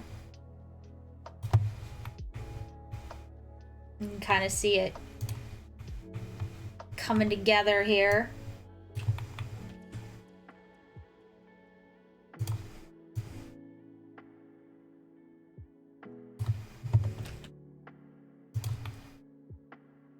Okay.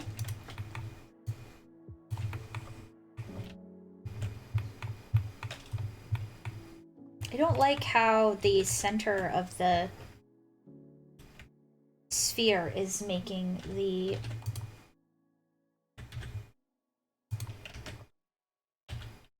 it's making the nose look weird, so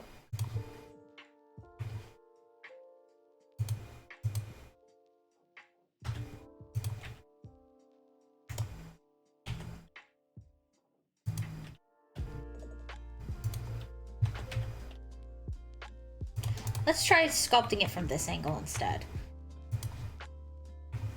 Okay.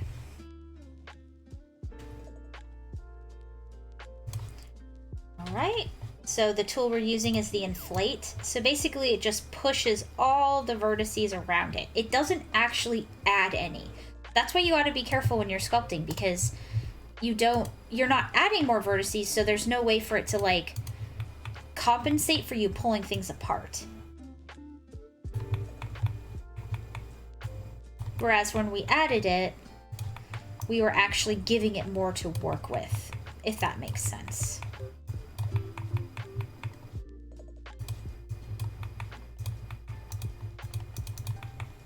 But it did make a very nice round nose.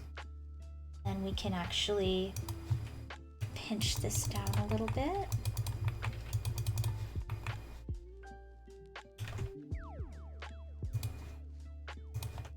Make everything smooth.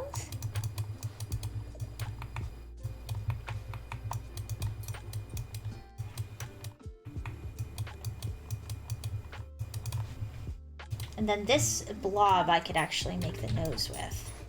But I think that there's not enough vertices here. So there, see, it stretched them. It doesn't actually add them. So we're gonna go ahead and add that nose like we did before.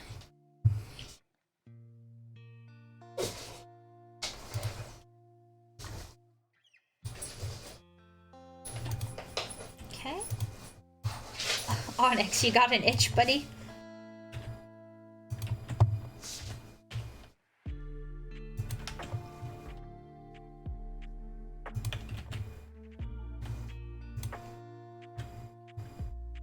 Okay.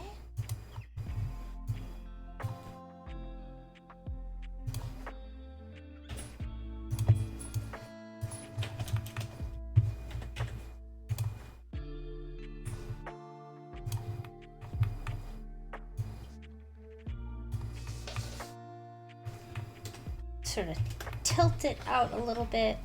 I'm already noticing how I didn't have my mirror on when I sculpted the head, so he's not exactly symmetrical here. How do you adjust the position of a cut when you're doing a loop cut? Here, I'm gonna redo my head real quick, because...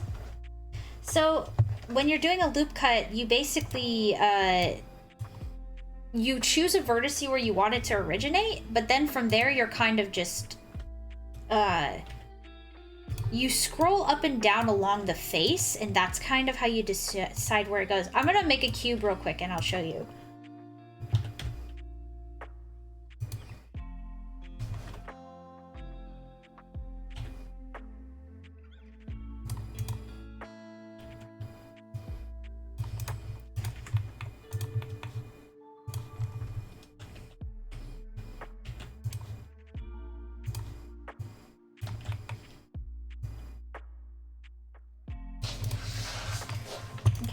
So let me make a cube real quick to show Alistair real quick. Oops. So say you have a cube here. When you want to do a loop cut along this edge or this edge, Control R, you click, and then you can drag it. I think that answers your question. But basically, after you have Control R to do your loop cut, you can sort of just put it to different edges, and it'll show you which edges it can originate from.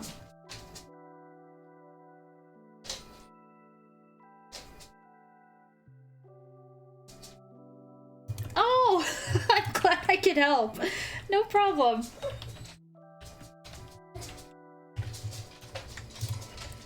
All right, everyone. We're gonna do a little bit of a speed round so that we can get this all taken care of and get Corky the mascot that she so needs. Get this all taken care of. Ooh, what is it? It's doing. That was weird. Yeah, Honey-chan speedrun.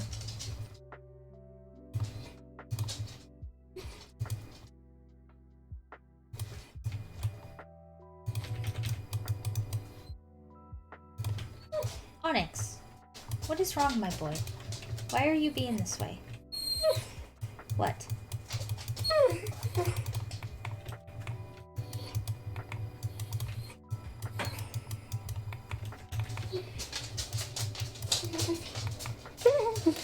You want cookies? Is that what you want? Hmm?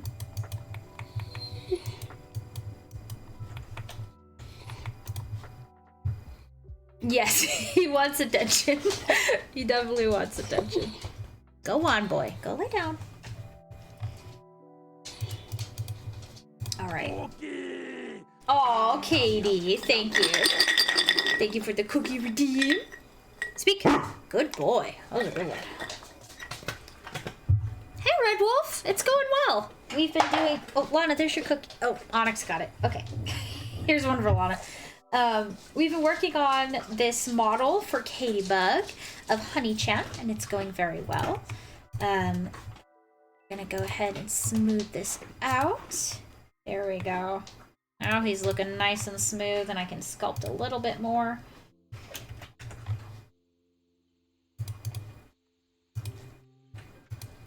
But yeah, it's one of those things. Sculpting is one of those things where if you know what you're doing, it can be really fun, and it can make the modeling very easy. But if you don't know what you're doing, you'll just make something very messy. All right, that seems good.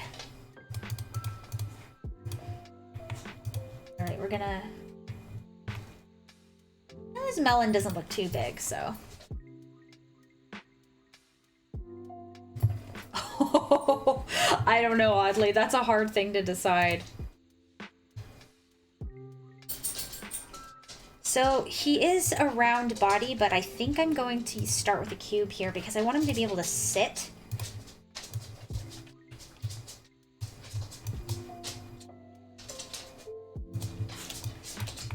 Okay, but obviously he has a round body, so that's gonna be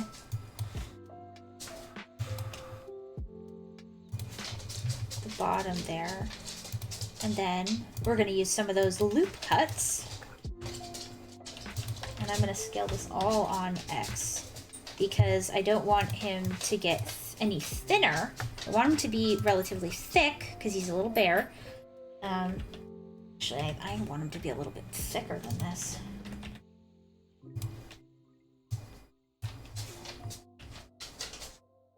Yeah.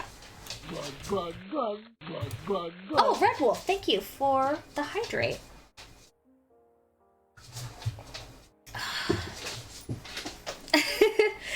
Like I said, sculpting can be a lot of fun, but it's like if you don't have like a good grasp on topology to begin with, like it's just messy. Like it doesn't actually help you. It just sort of makes things more difficult. I totally know what you guys are talking about. I used to hate sculpting too until I like understood that sculpting isn't a substitute for bad topology. You have to have good topology and then start sculpting, you know?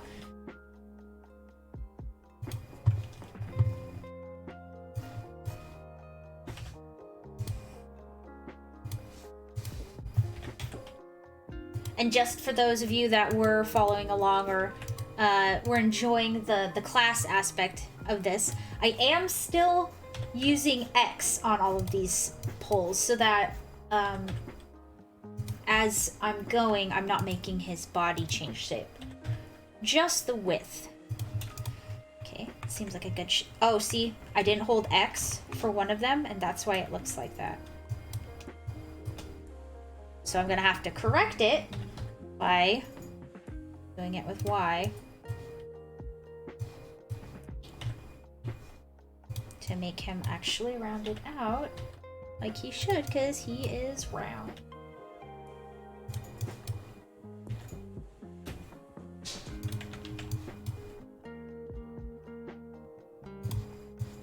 As a bear, I think he should be a little pudgy too. Like Winnie the Pooh.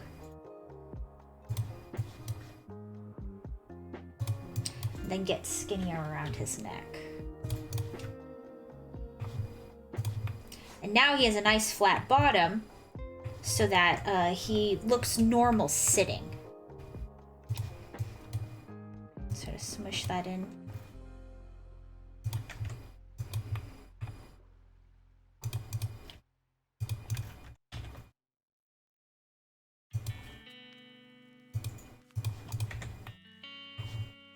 Okay.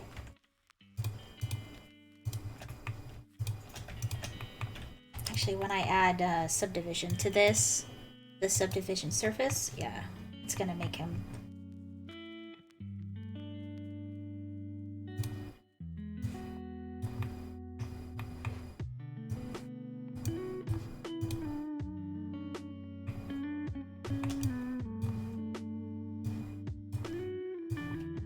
Gonna make him a little pudgier at the bottom there.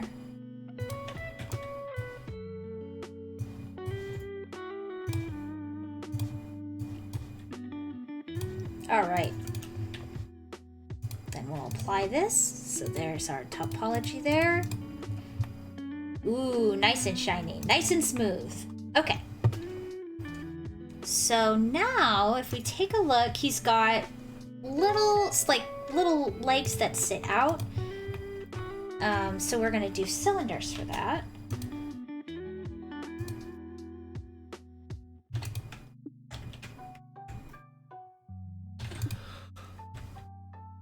There isn't really a good way to know how far they go out because our reference doesn't have anything like that. So we're just gonna have to eyeball it.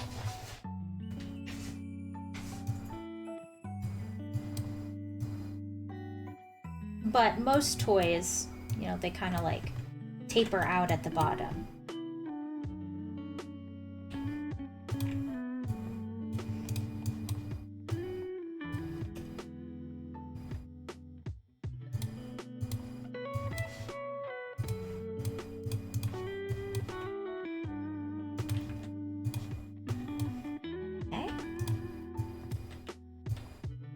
We're gonna round it out a little bit by extruding it and scaling it to sort of give it a gradual round look to it.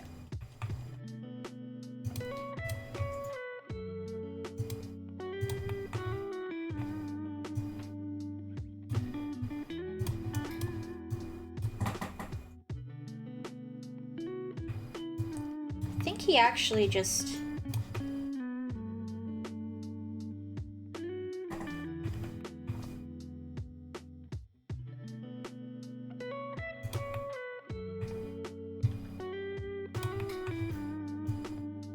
maybe tucks under like this.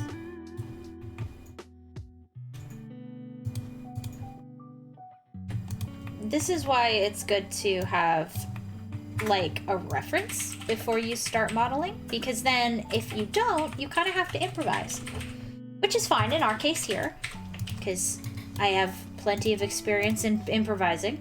But for instance, if you were ever like trying to get something modeled like as a commission, not trying to call you out or anything, Katie, but if you were trying to get a commission or something, it's always good to have some solid references, because especially with 3D, because you have to think from all the different angles, and if you don't have the references to do so, then it can make things a little bit difficult for your artist. Obviously I'm not having that problem, but good thing to keep in mind if you ever get work done.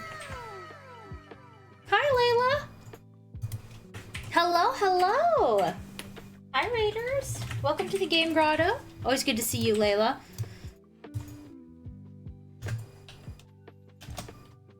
Let me do a little shout out for Layla.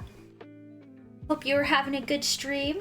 For those of you joining in, I am Meg the Slime. Usually I'm streaming with Dawn the robot, my better half, but today it's just me. And today I'm working on a 3D model of Honey-chan for Katie Bug. Katie was with us earlier, but she had to call it a night, so she's just hanging in the chat. Oh, wow, that's pretty exciting. A whole dragon. That's cool. I have never actually fought... I can't actually, you know what? I can't say I have never, because I don't recall fighting a dragon in D&D myself, but I may have, and I just don't remember.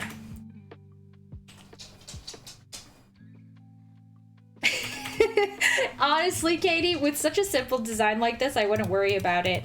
I was more using it as a teachable moment for those folks in the chat who may get something commissioned in the future.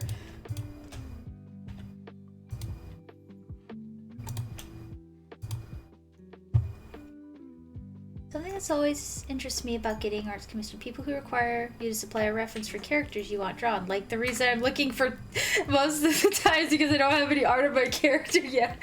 Yes, Bree, that is so accurate. That's like you're asking for design work, you know? That is true though. It's kind of hard to get art done of your character when you don't have any art done of your character. Just makes you go panic. Come on. Edge select the edge that I want. Come on. There we go.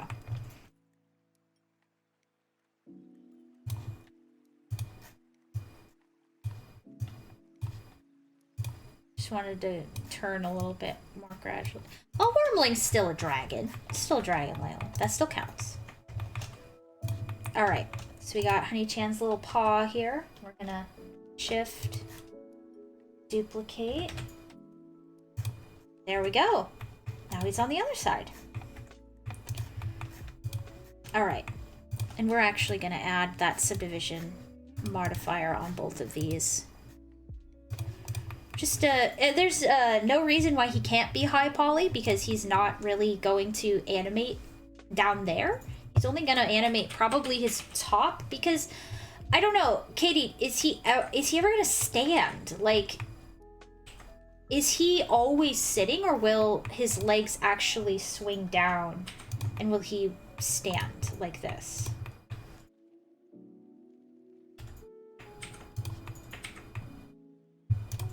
This is important because I should model him in his T-pose. And then if his default is to be sitting. Okay, so let me back that up then before I duplicated this. So his default should be standing.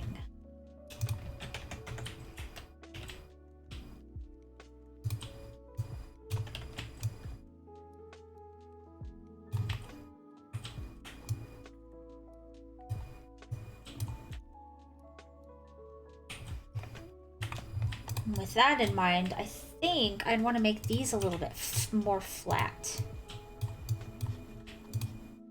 Just a tad. Just a tad. Because, actually, recently, Dawn and I and Ubu were playing Chibi Robo, and there is a doll that's like a teddy bear in the game. So it's kind of interesting that I'm keeping it in mind when I'm working on Honey-chan here, because, like, the shape of that doll and the design of that doll, you know? It was a pretty good little doll. Alright, so we got his legs. And lastly, we have the arms. And actually, his arms are not all that different from these legs here. We might be able to use these. Let's see if they're long enough. He's turning out really good, Katie. It's looking very good.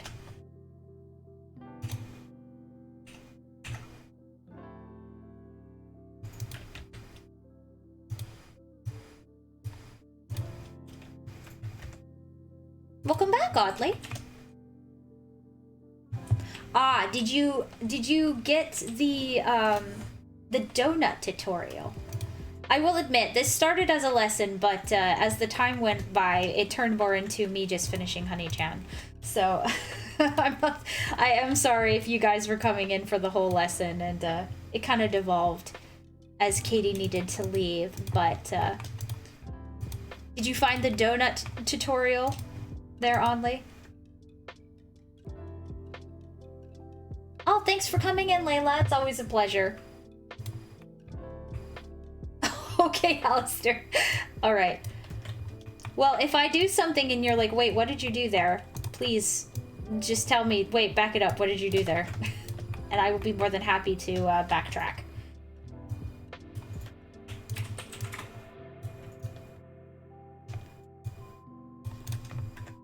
But, we're gonna...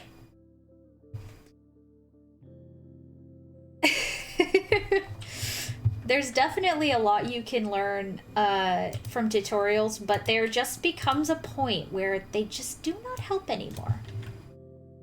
I know what that's like, but having somebody you know who does modeling is always a good thing, because then if you get stuck, you can always ask them questions. Sort of gonna give this a more natural bend to it. This is probably my favorite thing to do with sculpting. Not necessarily like sculpting the whole piece of anything, but just like using it to sort of make more natural curves and things, like a doll, for instance. Considering the first thing that I ever really modeled was robots, I kind of developed this tool when I started doing more organic things.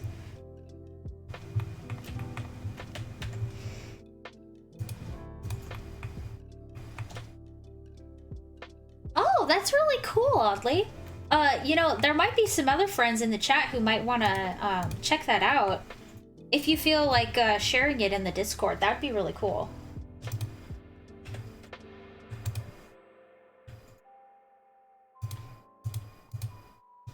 Ah, that's why.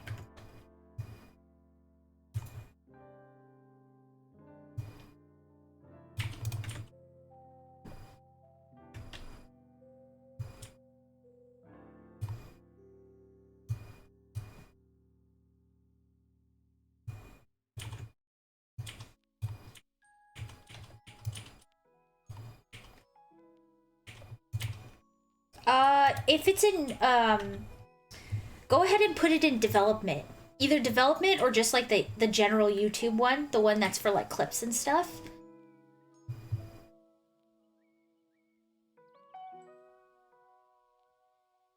Yeah, yeah. You can always put it in art too, oddly.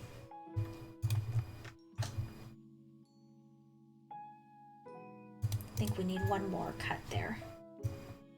There.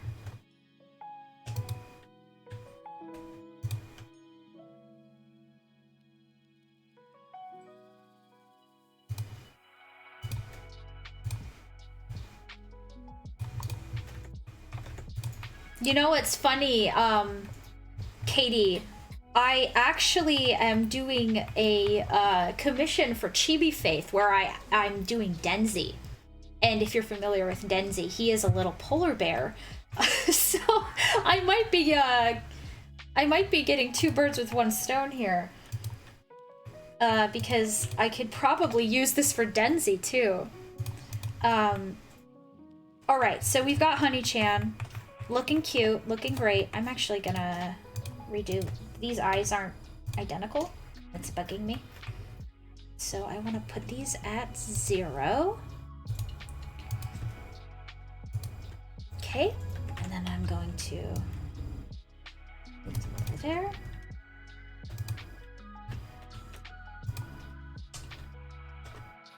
The rotation wasn't at 0.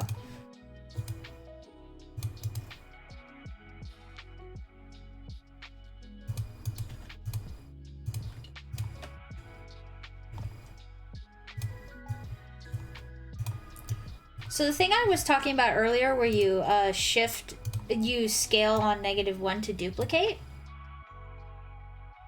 Oh, hold on. I don't want to do that while people are stuck in an ad. Here we go. Hey, Cranberry! How you doing? It's going good. Honey-chan's looking super cute. Super.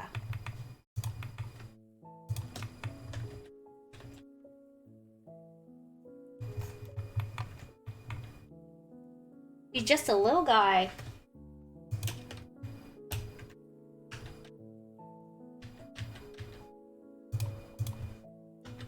Oh, there we go.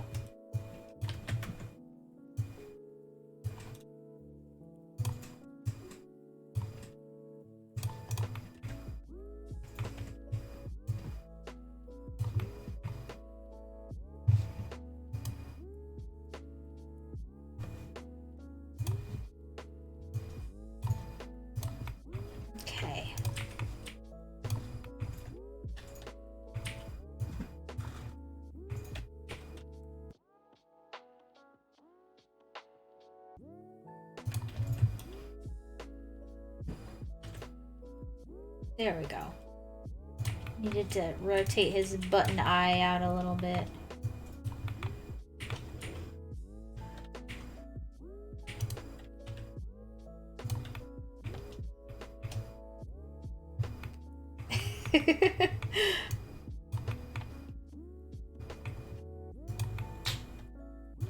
Thanks, Oddly.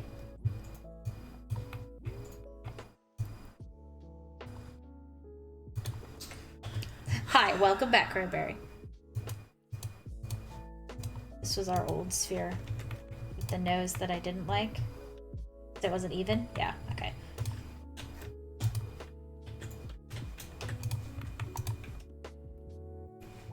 Yeah, he really is. I'm excited to put him together and start texturing him.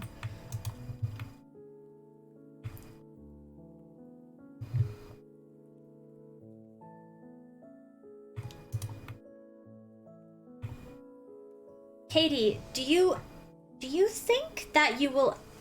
You know what? I should just rig it. I'll just rig it. I don't know what we're gonna do with him, so I'm just gonna rig it. And we're gonna go from there.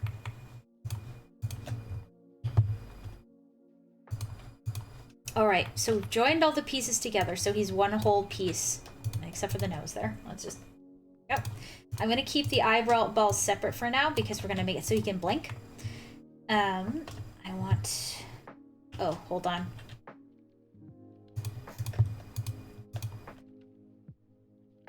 No, I want I want the nose to be my center. There we go. Now his center's in the middle there. Oh, thank you, Oddly. I should. I've been doing this for long enough. I should be able to make it look easy.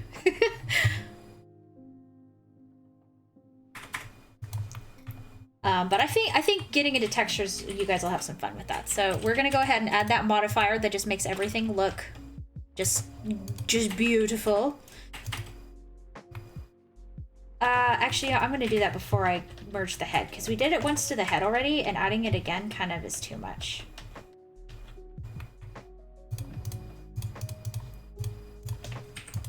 And we'll Control J to add those. There we go. Apply that. All right, and now we're going to make it smooth.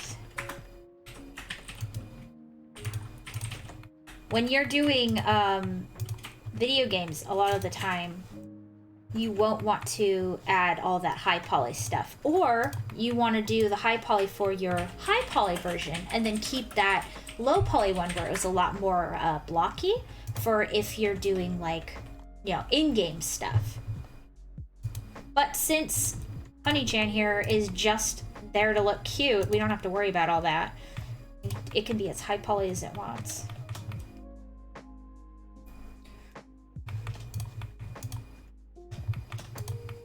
All right. So, since we're going to be texturing, I'm going to pull this over to the side. For some reason, it looks like his face here kind of got shrunk too much. Oh, sorry. Get into sculpting here. So, I'm gonna make him a little rounder under the chin here. Oh, not like that.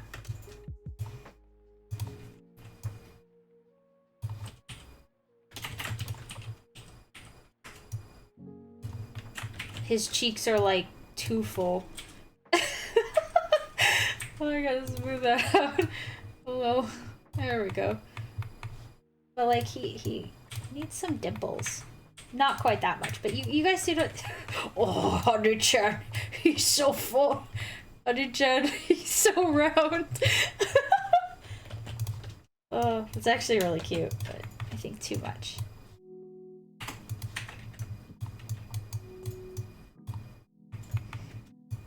Okay, that's a little better though. Like, he just looked a little too, like, he would fall over, you know? He has a very round head, so he should look that way, but... Alright.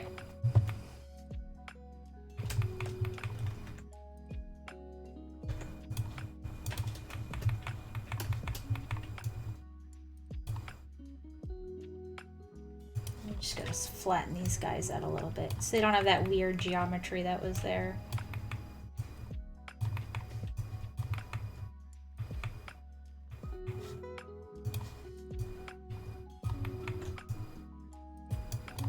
Yeah, there we go. Yep. He snuck in some bamboo, exactly.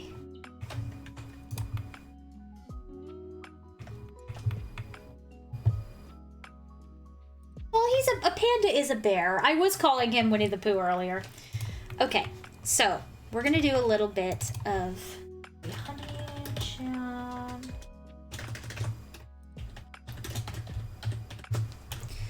And then these are his eyes. Honey eyes. We got a reference here. I'm gonna scoot this over a little. Just a tad. And we're going to do a texture for him. Now, in order to texture something, you need to do the very scary process of unwrapping. Did you see my question? No, I didn't. What do people mean when they optimize their models?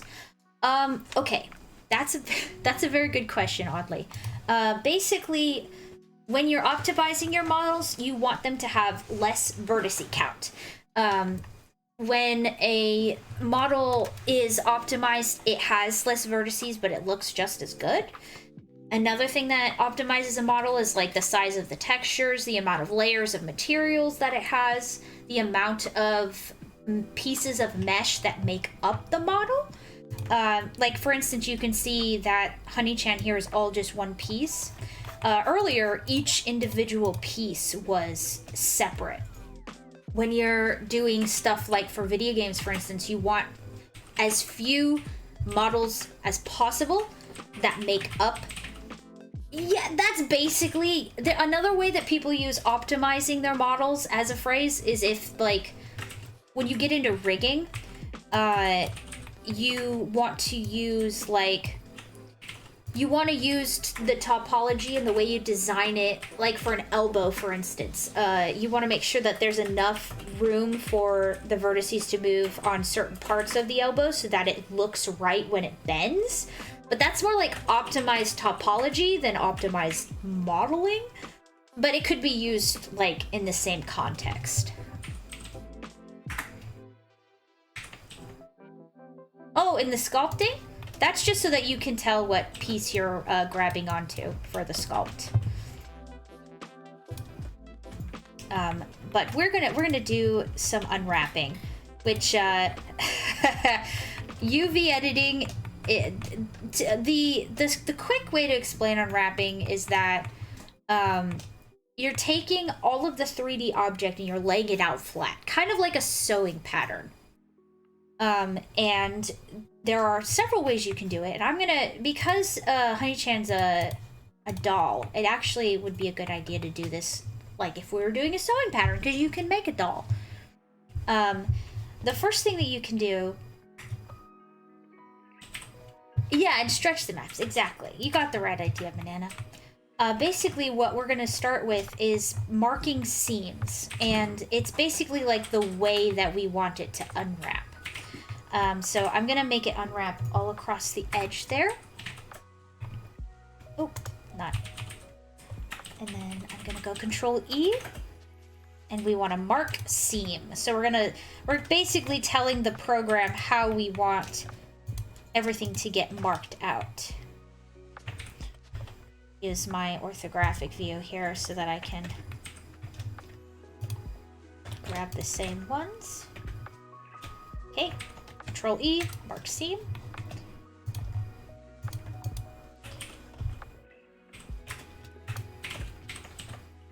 No, not edge loop. Mark seam. Okay. Get reverse origami.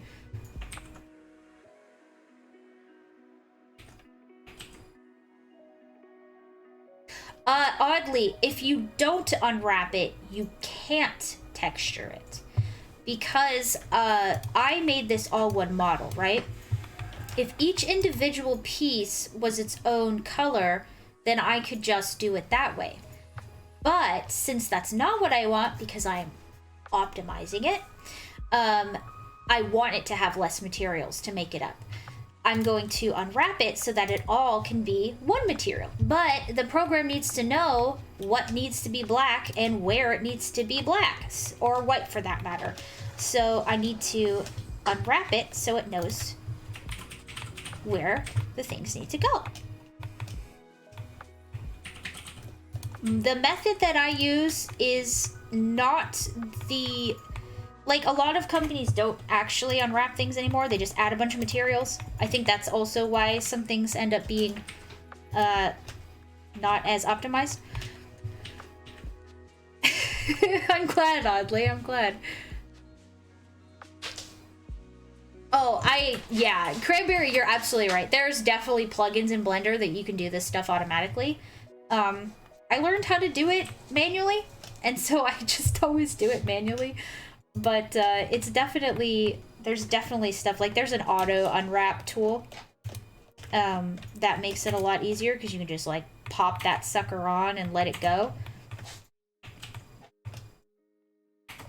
Yes, that, what Cranberry said is 1,000,000% true. That is like one of the main killers and the reasons that like your games are 1,000,000 bajillion megabytes.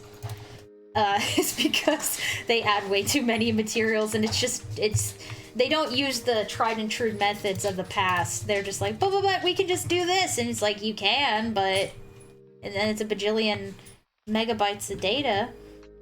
So sure, go for it.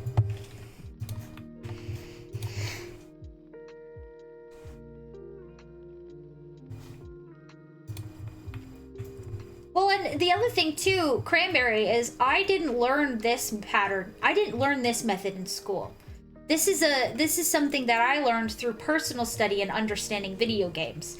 I think the big problem with the AAAs is that they don't teach the schools and the education isn't teaching them the best way to do it. It's just teaching them a way to do it.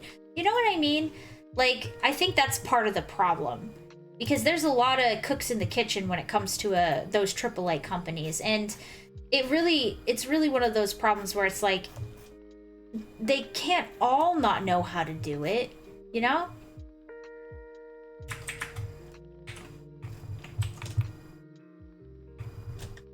All right, so that should be good enough for me to at least get something to work with. So we're gonna go over to our UV editor here and unwrap it. See? Okay. Looks like it did a pretty good job. I might have missed a couple of things. But, I know, Katie, if you're lurking, this is kind of the, like, next level of modeling is unwrapping and texturing and things like that. It takes... I had a intern that I worked with, a while ago, and this was one of the things, like, she was a modeler, and when she got to this next part, it got really challenging for her. So it's not the easiest thing to get good at, unwrapping, but you will get there. I promise. And with something as simple as Honey-chan, it's kind of easy to understand, like, what you should do to get it to where you want it to be, you know? All right, now I'm just going to sort of identify what each piece is. Yes, exactly, Cranberry. It's like, it's like the one way, and then the industry standard way, and then the best way that you can figure out how to do it. They're all different ways.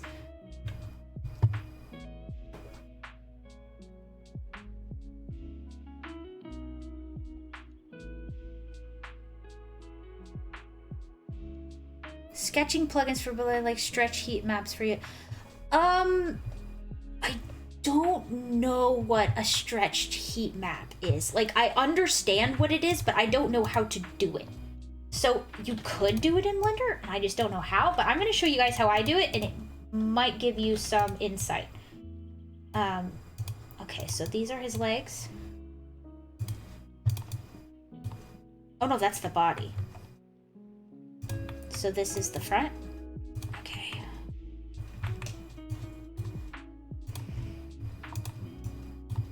There's the ears, okay. There's the legs. There's the arms, which makes these the head. Okay. Gonna make this all smaller so we have more room for this. What is this? What is this? This is the nose? Okay. So I didn't add any edge, like, seams on this. So it doesn't have any way to unwrap it. But there is a tool within Blender, the Smart UV Project, and it will do its best to unwrap it for you by drawing its own seams. Now that's probably too many seams for a little nose, but because I'm feeling lazy, it's good enough for me.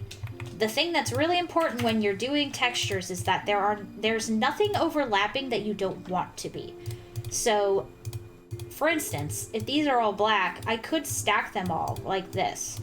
And it would all, you know, I could put black in this spot on the texture, and it would make the whole nose black. But if I wanted to do any shading or details, there would be vertices in the same spot, and so I couldn't do any details. It'll make a little more sense when we start drawing on top of the model. But everything's spaced out in a way that they all have enough room so that they can, you know, have drawing on top of them. So that seems pretty good.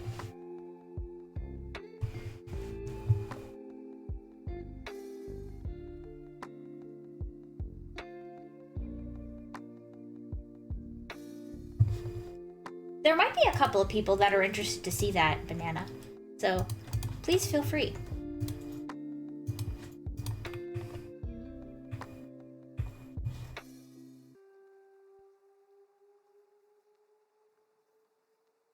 All right, so now that we have our little guy, we're gonna need to texture him.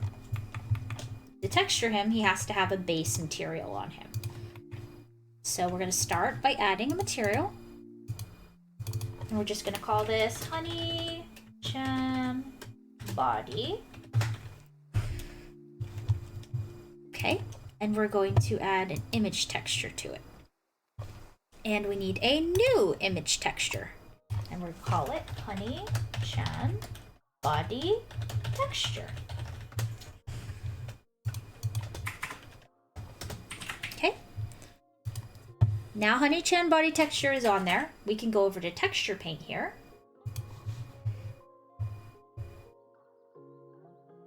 Have a good night, Katie. Don't worry, you'll wake up in the morning with a surprise and it'll be a Honey Chan all done. All right. So now from here, we can actually paint right onto Honey-chan. And as you can see, it updates on the texture.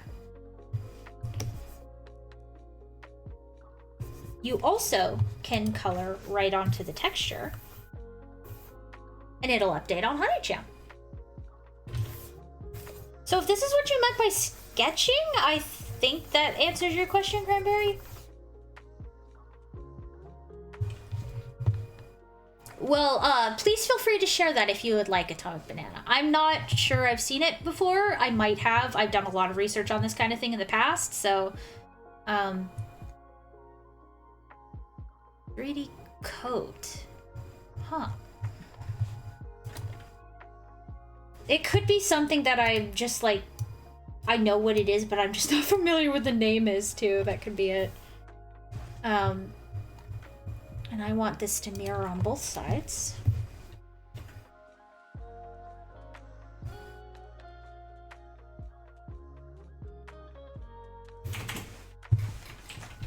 And then the ears are going to need to be black.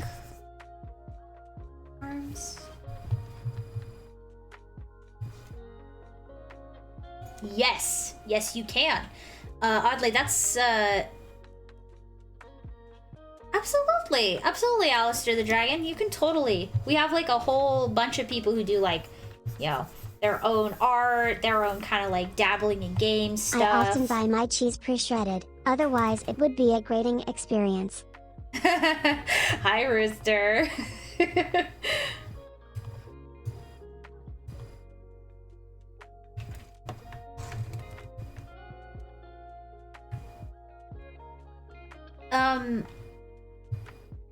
You're gonna have to show me that sometime, Cranberry. I think, I know what you're talking about, but...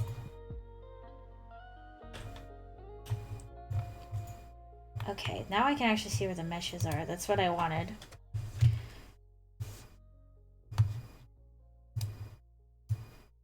Because there's less white on him than there is the black, so... This is another one of those instances where having more vertices lends to more coverage. Like, this is smoother. Like, you can see the drawing is smoother because there's more vertices there to work with.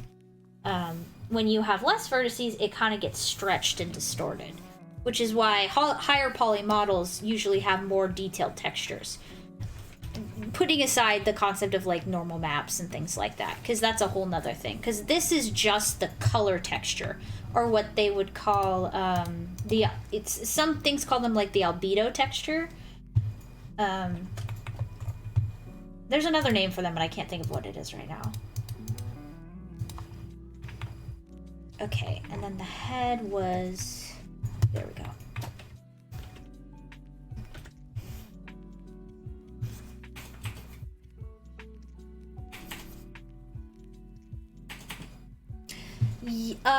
Basically, oddly, what I usually do is I block out my colors onto in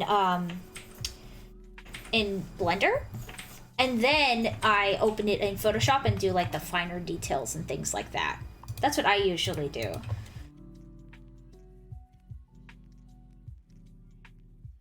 Diffuse, that's the other name for this one. It's some things call it albedo, some things call it a diffuse map.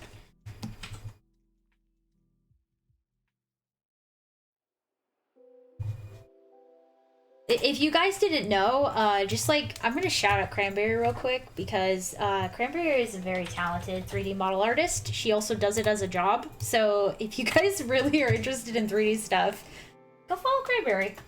Who knows? Maybe Cranberry, when you re-debut, we'll have to do a higher level Blender experience, or like modeling experience together. That would be really fun.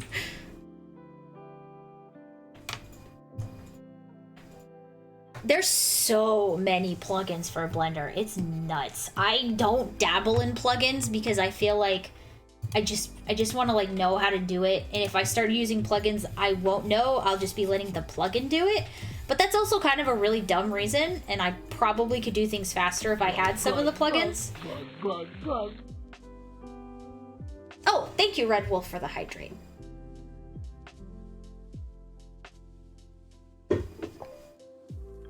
I don't know, Cranberry, you know your stuff. That would be really cool.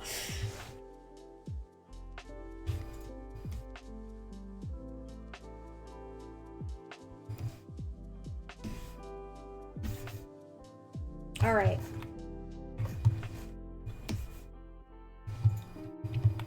I think for the so all of his head needs to be white. Let's.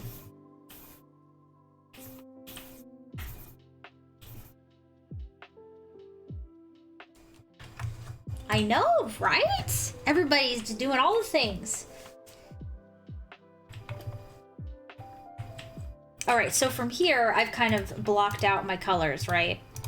And I could take this texture into Photoshop and add more details and things like that. I'm not entirely sure if that's what Katie wants me to do, but I'm gonna unwrap these eyes real quick so that we can add a little shine to them.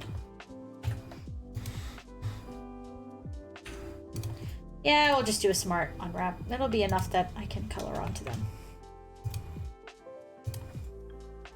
Oh, they need their own material and their own texture. So add new honey shine eyes. And then we'll do base color, image texture, new texture, honey shine eyes, texture. Boop. Now we can go into texture paint. We can add a little shine to them.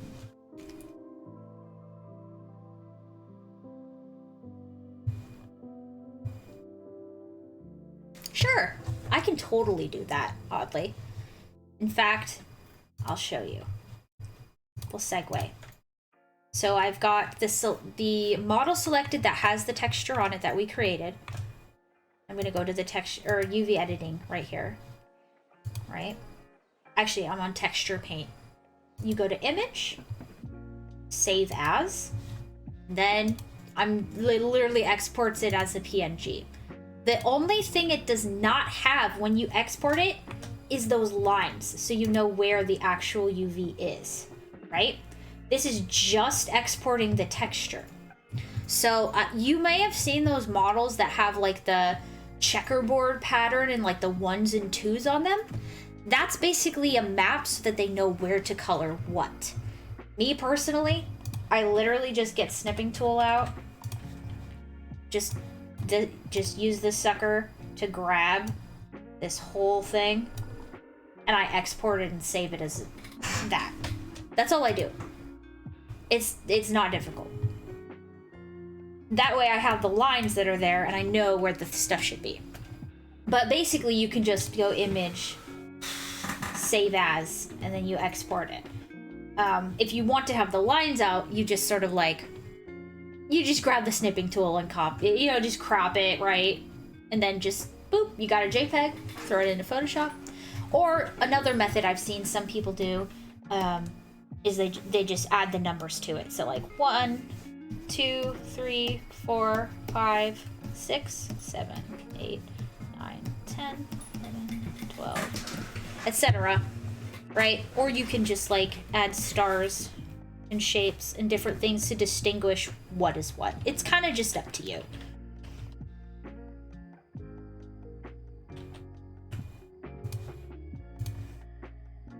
All right.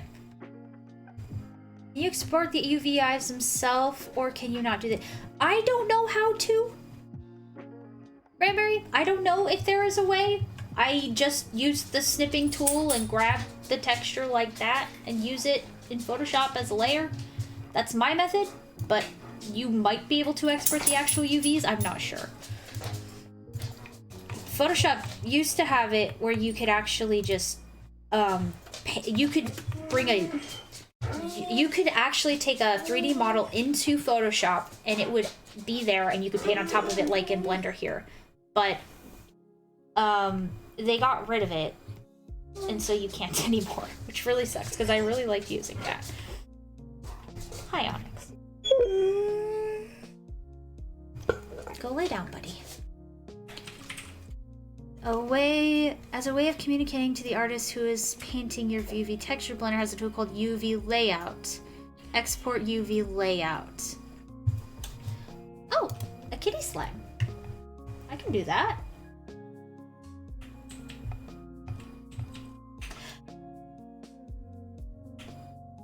There we go.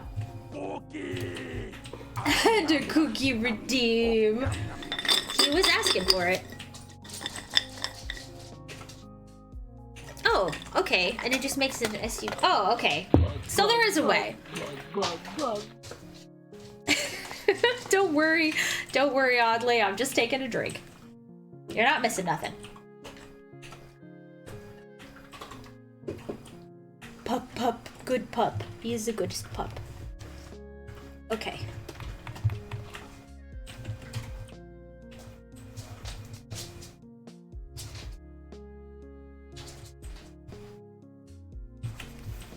I think I'm drawing on the outside, or the inside one and not the outside one. Yeah, sometimes the painting tool is a little bit screwy like that. Usually why understanding what part of your UV is showing, which is what I didn't do, I was lazy about it, is important, is because... Oh, there. Because sometimes the painting right on top of the model doesn't always translate when your UV map is not done well.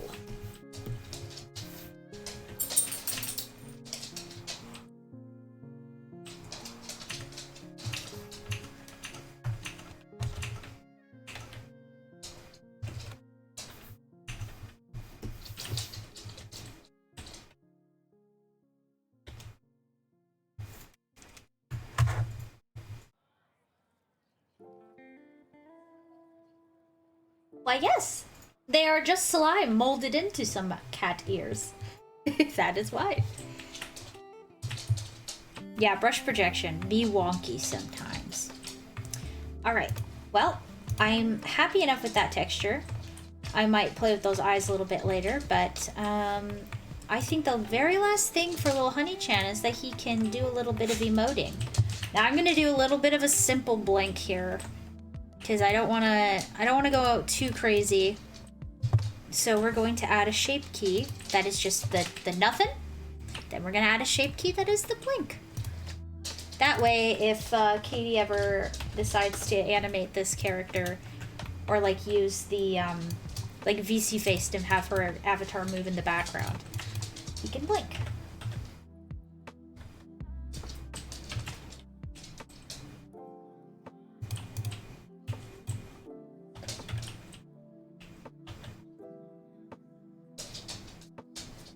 like I said, nothing fancy. Just blink blonk. He be blinking.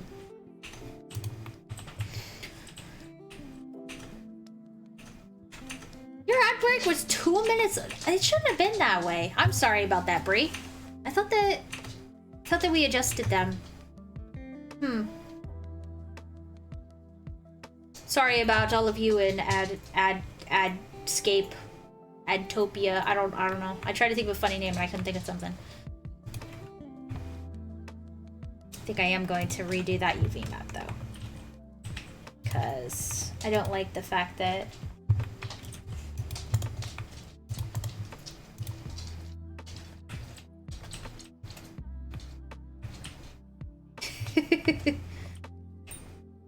yeah, that is weird. I'm sorry about that. All right.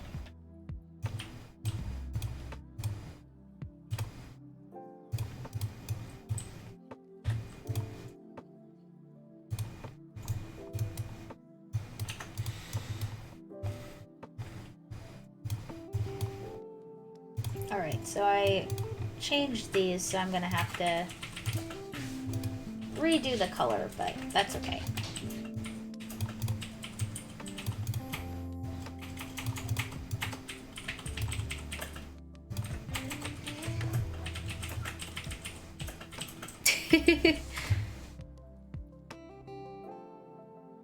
Oh, maybe. Maybe, Brie. You're not gonna hear me tell you to get rid of that, but,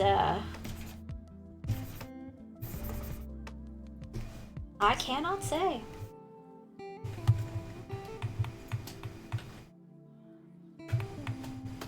Share all your secrets, Cranberry.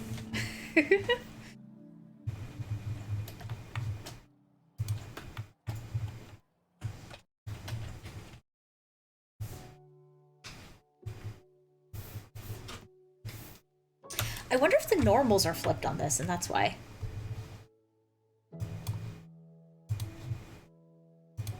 Aha! That is exactly why.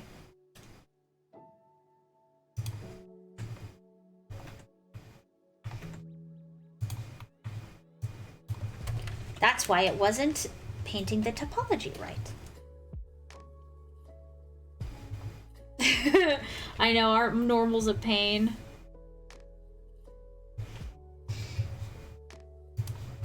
I've gotten pretty good at... so basically, when I duplicated this eye, I duplicated it and I scaled it by -1 so that it boop, flipped over to the other side. But in the process of doing that, I also made the normal map flipped. So I'll show you guys just a little. It looks like I did it on these limbs as well. So I'm gonna fix these real quick.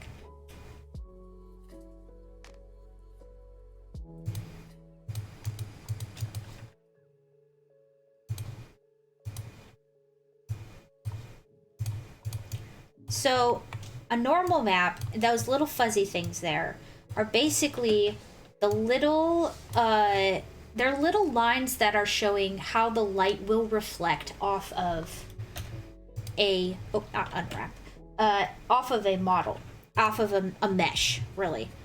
And if they're backwards, then the light's kind of like shrunken inside. It's not really like projecting out, and that will affect the way that your texture paint will react, apparently. Now we know.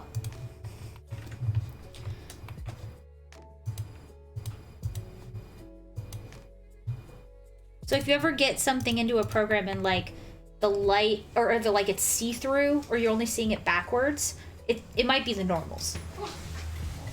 I literally take the ones I want to switch, and then I hit Alt N, which brings up the normals tab, and then I hit flip. Easy peasy. All right. You know what's crazy? I haven't saved this whole time. Really bad if something happened.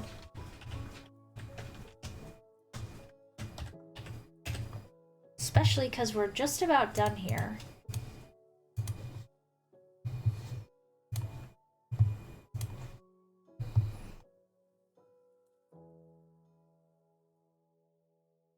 Yeah. Alrighty. The last thing we have to do with little Honey-chan here. Oh, absolutely. I'm glad that I've been able to help. Last thing we have for Honey-chan is we're going to rig him so that he can move around, because he can blink, you know? He doesn't have a mouth, so we don't have to worry about visemes, the A, E, A, O, U, those kinds of things. And we could add some jiggle physics on his ears. That'd be kind of cute. But for the most part,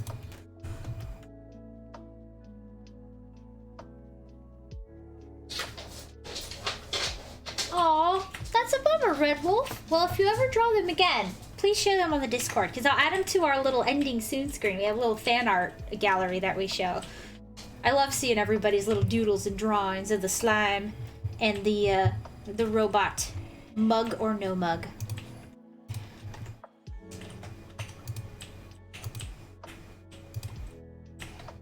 All right, guys, it's bone time. We're gonna rig this sucker. Now, you guys have seen me rig before, so this is like, you know, any of you guys have stopped in before. Oh, Red Wolf, yeah, you can totally join our Discord. On our About page, it's got a link. You can join, and then you can share your fan art, and then you too can be on the stream. Time to enter the bone zone. Exactly. You got this, Cranberry. You got this. All right.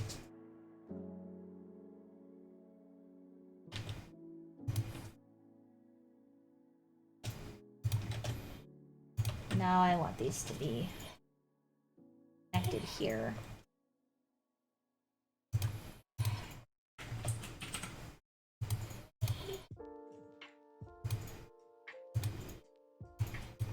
Did I say bone? Do you think bones are cookies?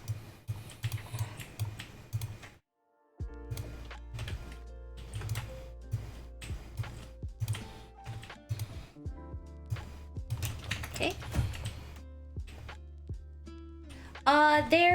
Oh, post it in art, Alistair. That would be a good way to show.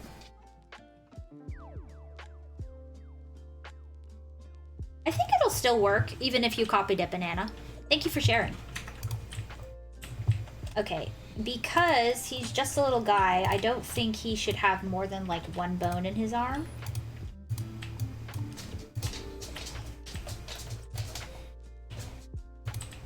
Okay.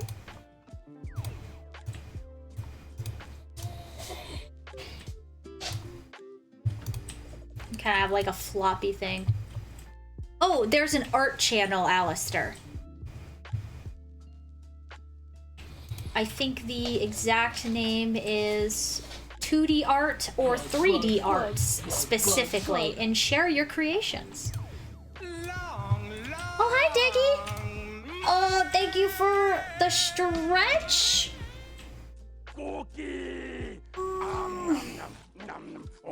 And thank you for the hydrate and the cookie redeem.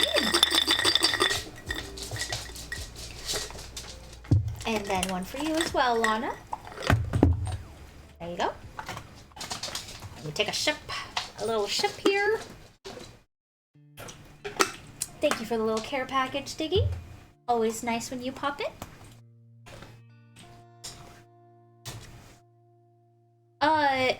Alistair, here, let me take a peek. Oh, that looks so good! Nice work! If you're looking for a way to make all the meshes into one mesh, you can shift-click to select all of them, and then Control-J will join them. That might be what you're looking for.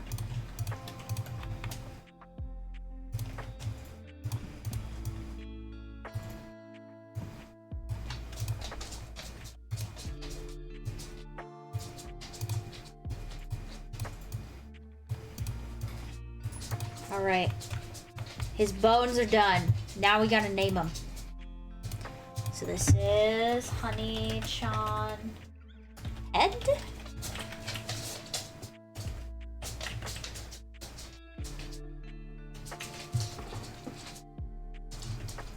And here's Honey-chan Body. Buddy. Buddy. Go. And they're his left and his right, so just go arm, R, arm, L,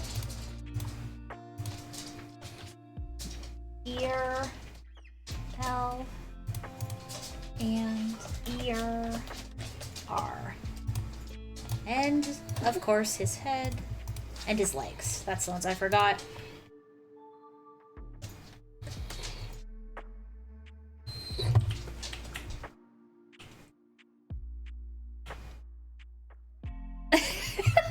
Naming the bones. Not really what I had in mind, Cranberry, but oh my gosh, could you imagine you get a model for somebody like for work and you just go to see the bones and they're just like, this is Timothy, Samson, Onyx, Lana.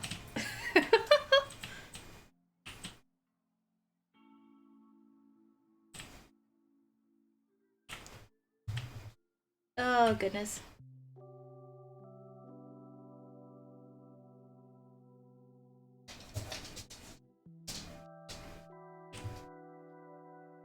Yeah, probably. I kind of like your suggestion, oddly, for like the extra little bit of bones. I think, because I'm thinking about her application for this character. I know that she needs him to wave. And I know that, like, she might have him wiggle, because like what I'm thinking is she's going to end up moving this bone around and that these are going to be spring bones that are just like blah, blah, blah, blah, blah. Like I don't imagine that he like for most of the time he's going to be sitting, so I think I'm just going to keep it this way. But you're right, if he was more animated, or if he was for like VR chat or something, I could see using some more bones. Or like for Otto, for instance, like he's got a lot more bones even though he's a mascot, because I kind of know what I want to do with him. Let's see how the automatic weights go. They usually don't do very well. Nope, didn't do anything. Okay, well I'm gonna back it up then, just do it manually. Alrighty. I think for this one, we can actually, this is my tibia. We call him Tibbers. Alright.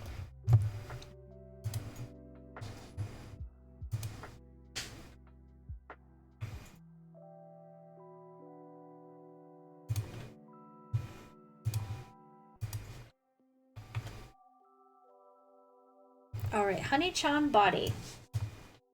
Oh, that's the head. Where's the body? Okay. Alright. There's the body, to the body, the head. And we can't forget the nose is also on the head here. Oop. That's right, the nose is these ones. Then ear left. Gotta remember it's his left.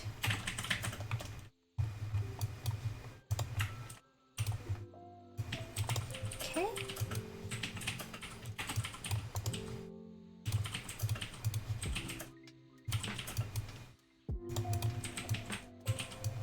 And ear right. Arm right. This is another really good reason to know how your UV map is mapped out, because it's a lot easier to weight paint.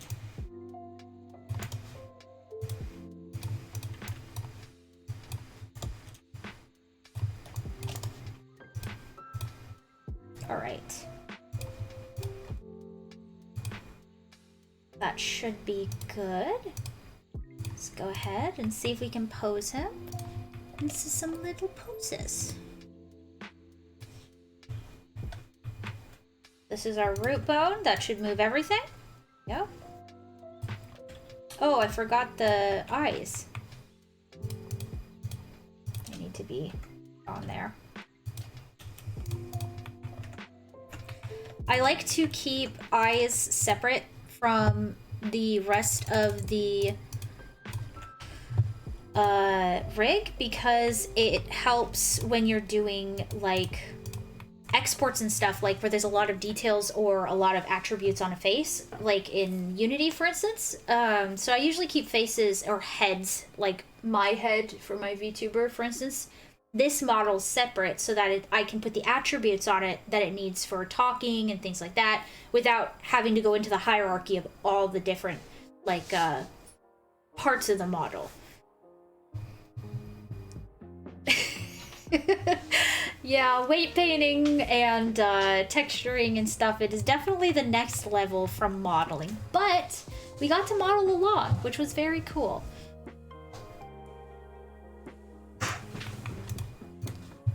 Alright, so let's see what we got here.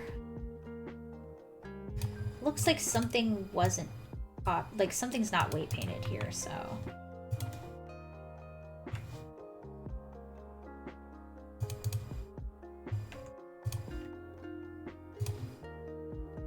Something in the body.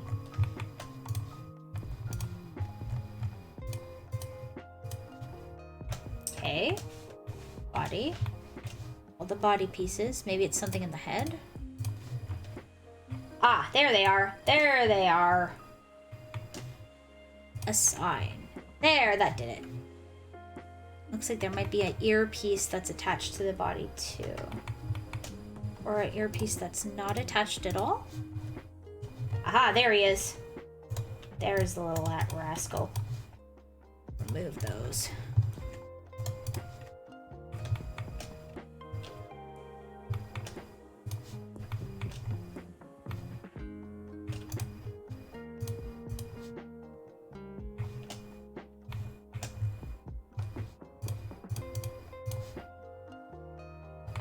Ah, there we go.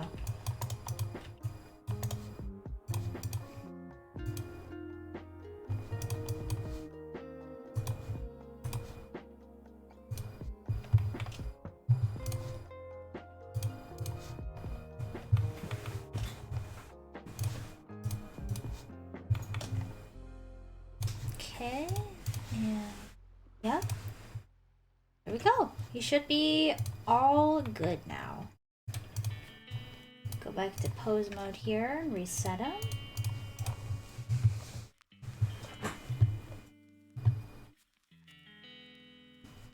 Oh my gosh, I did never learn how to do blend shapes in college. I learned how to do blend shapes once I was done.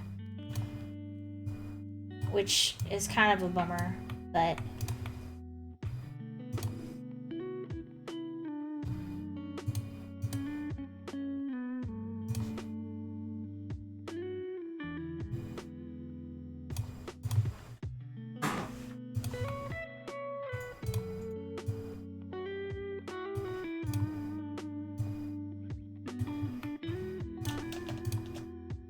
I think we made his arms a little bit bigger, but I think, like, as far as, like, comparison, I think it turned out pretty good.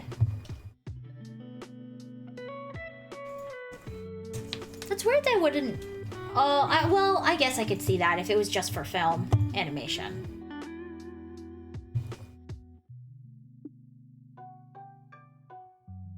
He is super adorbs. I'm gonna fix the texture on his face. Like, I feel like it's not the same.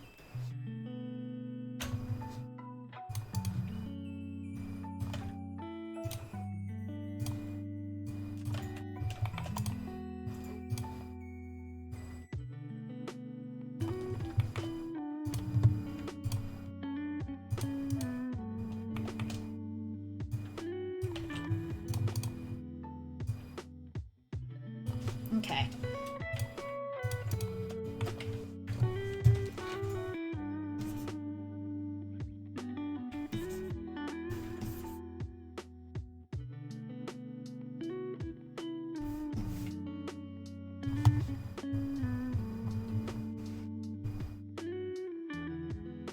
Ooh, too much. I know, isn't he adorable? See, I don't think I can texture paint. Oh, make sure that I have mirror on. It looks like I do. Yeah. Alistair Dragon, I do these kinds of streams from time to time. I've done a lot of like rigging streams and stuff. Typically I do art or game development kind of things on Thursday. Sometimes we test the different kind of video games we're working on, and a lot of times we do things like this where I'm showing you guys behind the scenes kind of stuff. So not always teaching, but definitely always sort of learning together kinds of things like that. I don't mind if you guys come in and share the projects you're working on though, because that's always like, I'm always there like available to answer questions, especially if I'm just doing art, because it's like, we're just doing art together, you know? But that is typically what we do on Thursdays, is this kinds of streams. Otherwise, we're doing like, you know, playing video games, hanging out. We do some stuff in VR chat.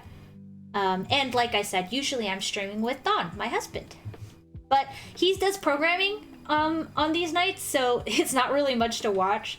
So that's why we usually just show my screen, basically. Like, he's sitting next to me working right now, but I'm just hanging out with you guys.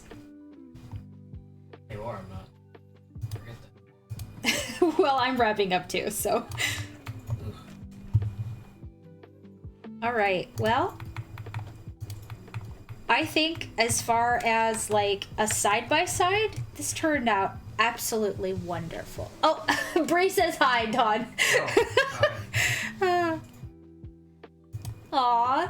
Well, I also like when you guys listen to us like a bedtime story, so please enjoy, Oddly. Yes, save all your questions for Thursdays. I will answer as many as I can. I think that Honey-chan turned out great. And I am very excited to share this with Katie when she wakes up in the morning. And yeah. And then the littlest UV map said, "Go to bed, Oddly. Go to bed." Thank you guys for hanging out with me and hanging out with Katie when she was here earlier. I know this will be really cute, and I'm excited to see what she does with this little guy. The next thing I will do will probably be put this into a program like Unity to turn it into a VRM so she can use it for like, she could pop this sucker into VC Face and do whatever she wants with it, right? But I'll probably do that off stream. And tomorrow we are going to be doing some late night gaming, maybe a little bit more Mega Man Legends, maybe a little bit something else, not sure yet, we'll decide tomorrow. But if you guys would like to join us for that, please feel free. Otherwise, I will see you all next time. Bye everyone, catch you later.